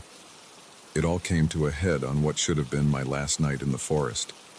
I was planning to hike out in the morning, my assignment completed and my sanity hanging by a thread. I'd set up my cameras for one final night of observation, hoping against hope for that one clear shot that would prove I wasn't crazy. I must have dozed off despite my fear, because I woke suddenly in the pitch black of my tent. Something had changed. The ever-present sounds of the forest, the rustle of leaves, the chirp of insects, had gone silent. And there was something outside my tent. I could hear it moving, softly but unmistakably, circling, sniffing. I lay there, paralyzed with terror, as it completed its circuit. Then, to my horror, I saw the zipper of my tent begin to move. Slowly, inch by agonizing inch, the opening of my tent widened. I wanted to scream, to run, to do anything, but my body wouldn't respond. I could only watch, eyes wide in the darkness, as a long, pale hand with too many joints slipped through the opening. The hand paused, as if sensing my fear. Then, deliberately, it reached towards my camera, which lay next to my sleeping bag. In that moment, survival instinct finally overcame my paralysis. I lunged for the camera, snatching it away from that terrible hand. In the same motion, I kicked out at the tent wall, tearing through the fabric and tumbling out into the night. I ran, blindly, desperately, clutching the camera to my chest. I crashed through underbrush, stumbled over roots, branches whipping at my face. Behind me, I could hear it pursuing, not running but moving with a terrible swiftness, flowing through the forest like smoke. I don't know how long I ran or how far. My lungs burned, my legs ached, but terror drove me on. Finally, mercifully, I saw lights ahead. The ranger station at the trailhead, a beacon of civilization in the wilderness. I burst out of the tree line, gasping and sobbing. The startled ranger on duty took one look at my wild eyes and torn clothing and ushered me inside, locking the door behind us. The rest of that night is a blur. I remember telling my story, the ranger's skeptical looks turning to concern as he saw the raw fear in my eyes. I remember the police arriving, taking my statement, and I remember the moment when they asked to see my camera. With shaking hands, I turned it on and began to scroll through the images. But where there should have been dozens of photos of that otherworldly being, there was nothing. Just trees and shadows and normal forest scenes. Even the photos from that final night, the ones I was sure I'd taken of the hand reaching into my tent, were gone. In the harsh fluorescent light of the ranger station, surrounded by the trappings of civilization, my entire experience began to seem like a bad dream. Had I imagined it all? Had 2 weeks of solitude in the deep woods driven me to some kind of breakdown? But then, I saw it. In the very last photo on the camera, barely visible in the background, was a figure, tall and thin, half hidden behind a tree, and though the image was blurry, I could swear it was smiling. I've never gone back to those woods. I've never told the full story to anyone but you. My editor got a watered-down version about being spooked by wildlife, and the photos I submitted were carefully curated to show nothing but the natural beauty of the forest. But sometimes, on dark nights when the wind whispers through the trees outside my window, I find myself thinking about what's out there in the deep woods, about the things that lurk just beyond the reach of our cameras and our understanding. And I wonder, with a chill that goes bone deep, if it's still out there, watching, waiting, for the next unsuspecting photographer to venture into its domain. So if you're ever in the wilderness, setting up your camera for that perfect shot of untouched nature, pay attention to the shadows between the trees. And if you see something moving there, something that doesn't quite fit, don't try to photograph it. Just run, and don't look back. Because some things in this world are not meant to be captured on film. And once they notice you noticing them, they never forget. They never stop watching. And sooner or later, they come for you. The first time I saw her, I thought I was looking in a mirror. Same shoulder-length brown hair, same green eyes, even the same tiny scar above my left eyebrow from a childhood accident. But this was no reflection. It was a living, breathing woman who could have been my twin. Our eyes met across the crowded dining room, and I felt a chill run down my spine. As she smiled and waved, I knew with sickening certainty that my relaxing Caribbean cruise had just taken a turn into uncharted waters. My name is Sarah Mitchell, and until that moment, I'd been enjoying a much-needed vacation aboard the Majestic Dream, a luxury cruise liner making its way through the turquoise waters of the Caribbean. I'm a 32-year-old software engineer from Seattle, and this was my first real vacation in years. I'd been looking forward to 10 days of sun, relaxation, and maybe a little romance if I was lucky. The first few days had been everything I'd hoped for. I'd lounged by the pool, indulged in far too many fruity cocktails, and even struck up a flirtation with a handsome guy named Mike who was traveling with a group of friends. It was on the fourth night at the captain's dinner that everything changed. I dressed up for the occasion, wearing a new blue dress I'd bought specifically for the cruise. As I made my way into the grand dining room, I caught sight of myself in one of the large decorative mirrors and paused to adjust my hair. That's when I saw her. At first, I thought it was just my reflection from a different angle, but as I turned to look directly at her, I realized with a jolt that she was a separate person, a person who looked exactly like me, down to the smallest detail. Our eyes met, and for a moment, the bustling dining room seemed to fade away. She smiled and waved, as if we were old friends. I felt rooted to the spot, my mind reeling. This couldn't be real. It had to be some kind of elaborate prank or a very vivid hallucination. A waiter bumped into me, breaking the spell. By the time I looked back, she was gone, lost in the sea of passengers making their way to their tables. Throughout dinner, I couldn't focus on the conversation at my table. My eyes kept scanning the room, looking for my doppelganger. I saw her once, sitting at a table across the room, but when I blinked, she was gone again. "Sarah, are you okay?" Mike's voice brought me back to the present. "You look like you've seen a ghost." I forced a laugh. "Sorry, just a bit tired, I guess. Must be all that sun." But as the night wore on, I couldn't shake the feeling of unease that had settled over me. Who was she? And why did she look exactly like me? The next morning, I was determined to find her and get some answers. I spent hours wandering the ship, checking every restaurant, lounge, and deck, but there was no sign of her. It wasn't until late afternoon that I saw her again. I was heading back to my cabin to get ready for dinner when I caught a glimpse of her turning a corner at the end of the hallway. I broke into a run, but when I rounded the corner, the corridor was empty. That night, I couldn't sleep. Every time I closed my eyes, I saw her face, my face, smiling at me across the dining room. Around 2 a.m., I gave up on sleep and decided to take a walk to clear my head. The ship was eerily quiet as I made my way through the deserted corridors. I found myself on one of the upper decks, leaning against the railing and staring out at the moonlit ocean. That's when I heard it. Footsteps behind me, soft but distinct. I turned, half expecting to see my double. Instead, it was Mike, looking surprised to see me. "Sarah, what are you doing up so late?" I hesitated, then decided to take a chance. "Mike, this is going to sound crazy, but have you seen anyone on the ship who looks like me? I mean exactly like me." He frowned, looking confused. "What do you mean?" I told him everything, about seeing my doppelganger at dinner, about chasing her through the ship. As I spoke, I could see the concern growing in his eyes. "Sarah," he said gently when I finished, "I think maybe you should talk to the ship's doctor.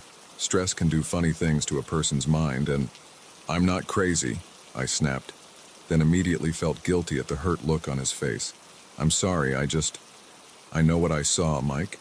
She's real." He nodded, but I could tell he didn't believe me.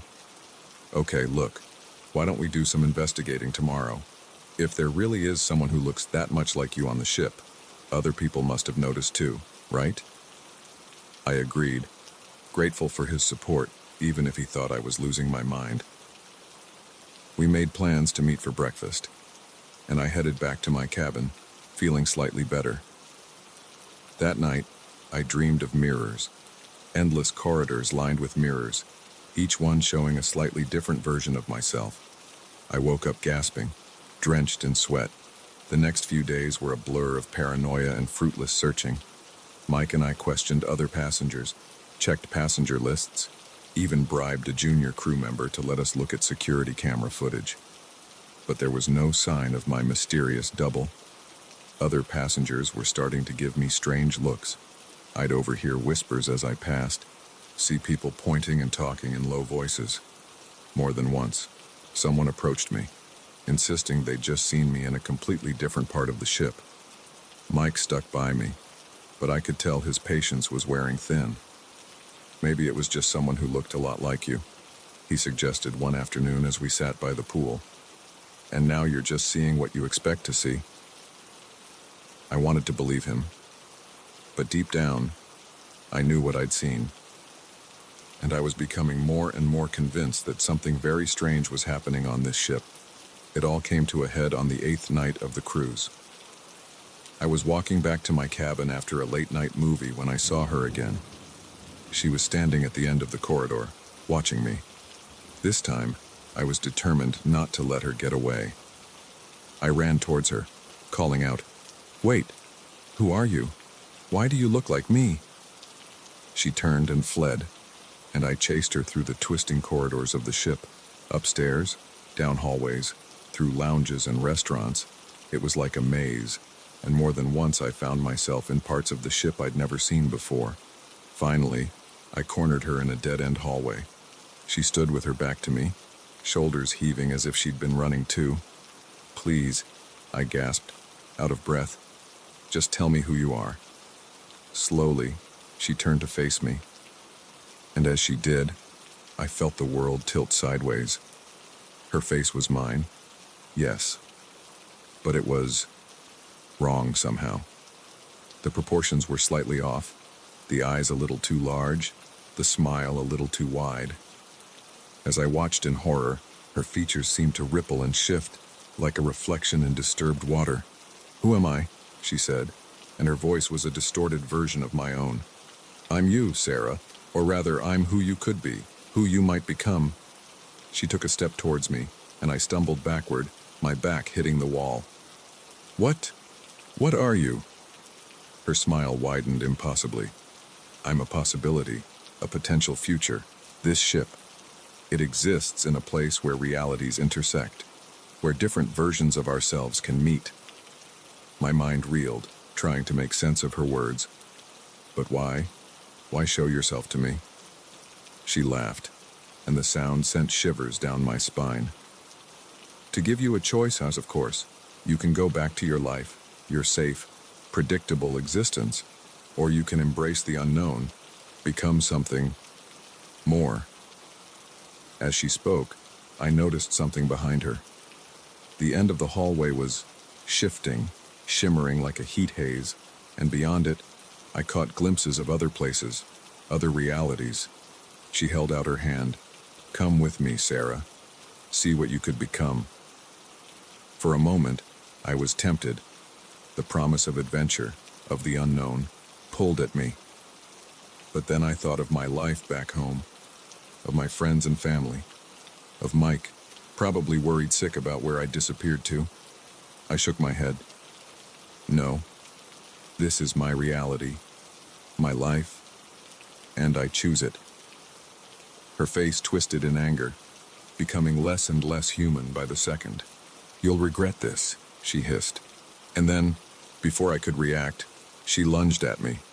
I closed my eyes, bracing for impact, but it never came.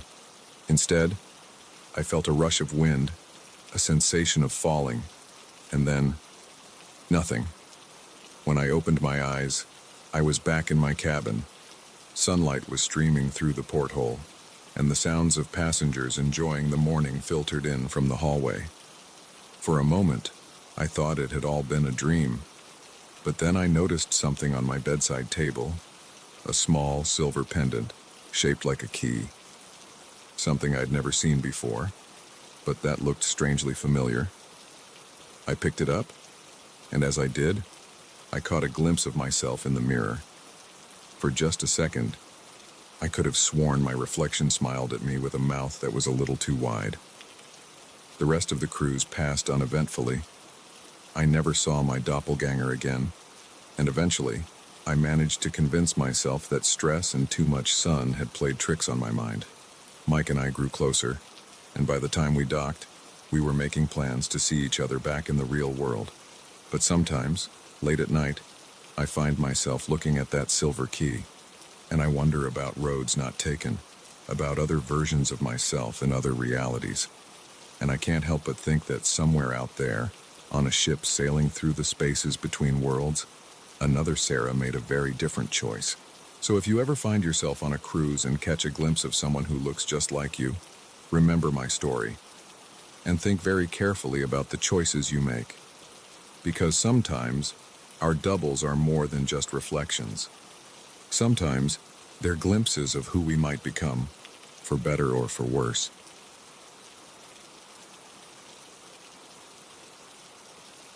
The words were whispered with such urgency, such raw fear that I felt my blood turn to ice.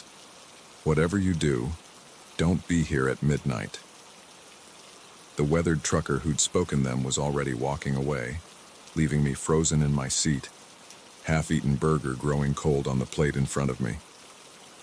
I glanced at my watch, 11:37 p.m.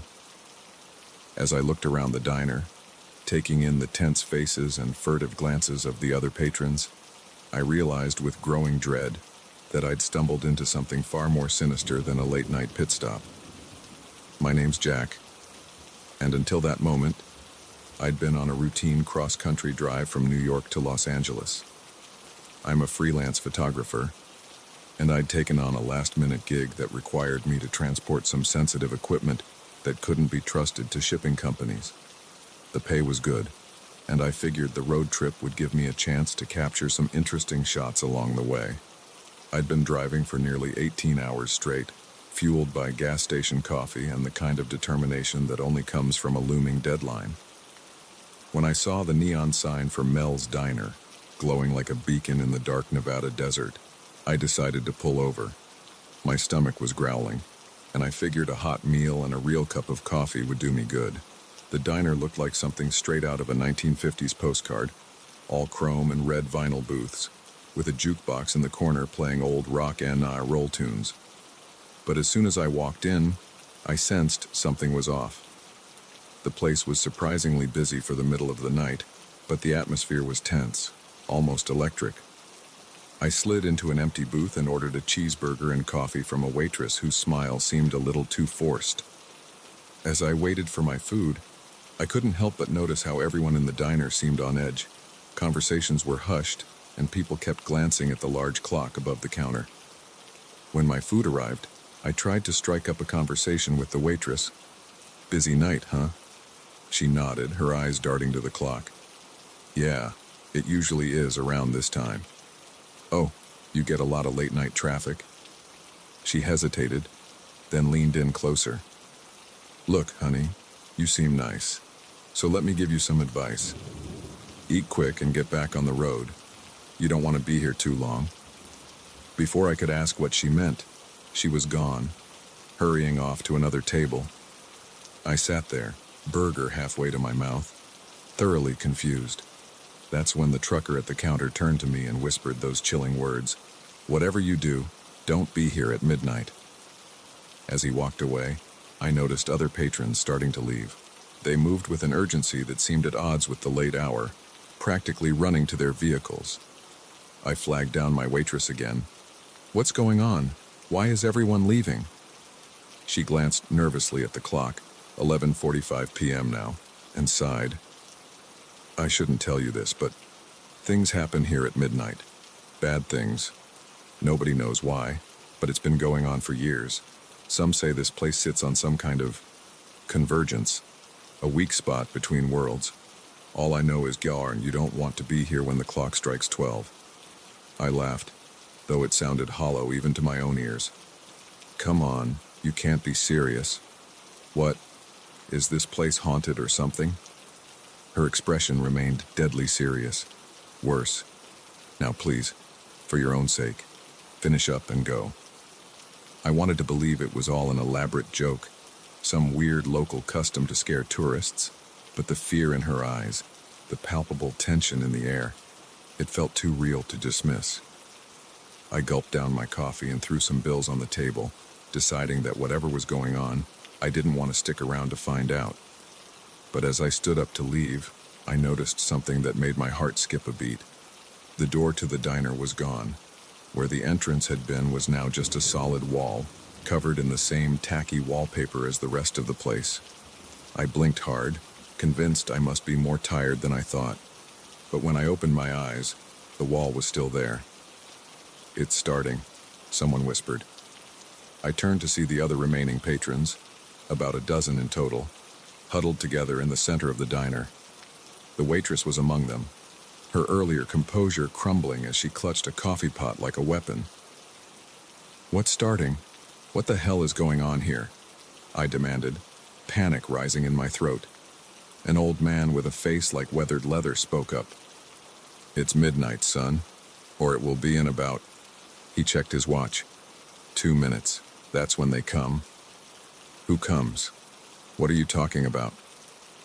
But before anyone could answer, the lights began to flicker. The jukebox, which had been quietly playing Great Balls of Fire, suddenly switched to a slow, discordant melody I didn't recognize. The temperature in the diner seemed to drop several degrees in a matter of seconds. "Circle up," the old man shouted. "Remember, don't look directly at them, and whatever you do, don't let them touch you." The group formed a tight circle, facing outward. Without thinking, I joined them, my back pressing against strangers as we huddled together. The waitress pressed something into my hand, a salt shaker. "Salt and iron," she muttered. "Only things that slow them down." I wanted to laugh, to tell them all this was insane. But the words died in my throat as I saw something moving outside the windows. Shapes, darker than the night itself, flowing like smoke but with a terrible purpose to their movement. They pressed against the glass, which began to frost over despite the desert heat. And then, as the clock struck midnight, the real horror began. The shapes outside seemed to coalesce, forming vaguely humanoid figures that were somehow more terrifying for their almost recognizable form. They oozed through the cracks around the windows, seeping into the diner like a noxious gas. Someone in our group whimpered. I felt a hand grasp mine and squeeze tight. The old man's voice rose in a chant, words in a language I didn't understand. Others joined in, their voices shaking but growing stronger as they repeated the phrases. The shadow figures circled us, their movements jerky and unnatural. I caught glimpses of limbs that were too long, of faces that shifted and changed like smoke. The air grew thick with the smell of ozone and something rotten. One of the creatures reached out towards our group. Without thinking, I flung the contents of my salt shaker at it.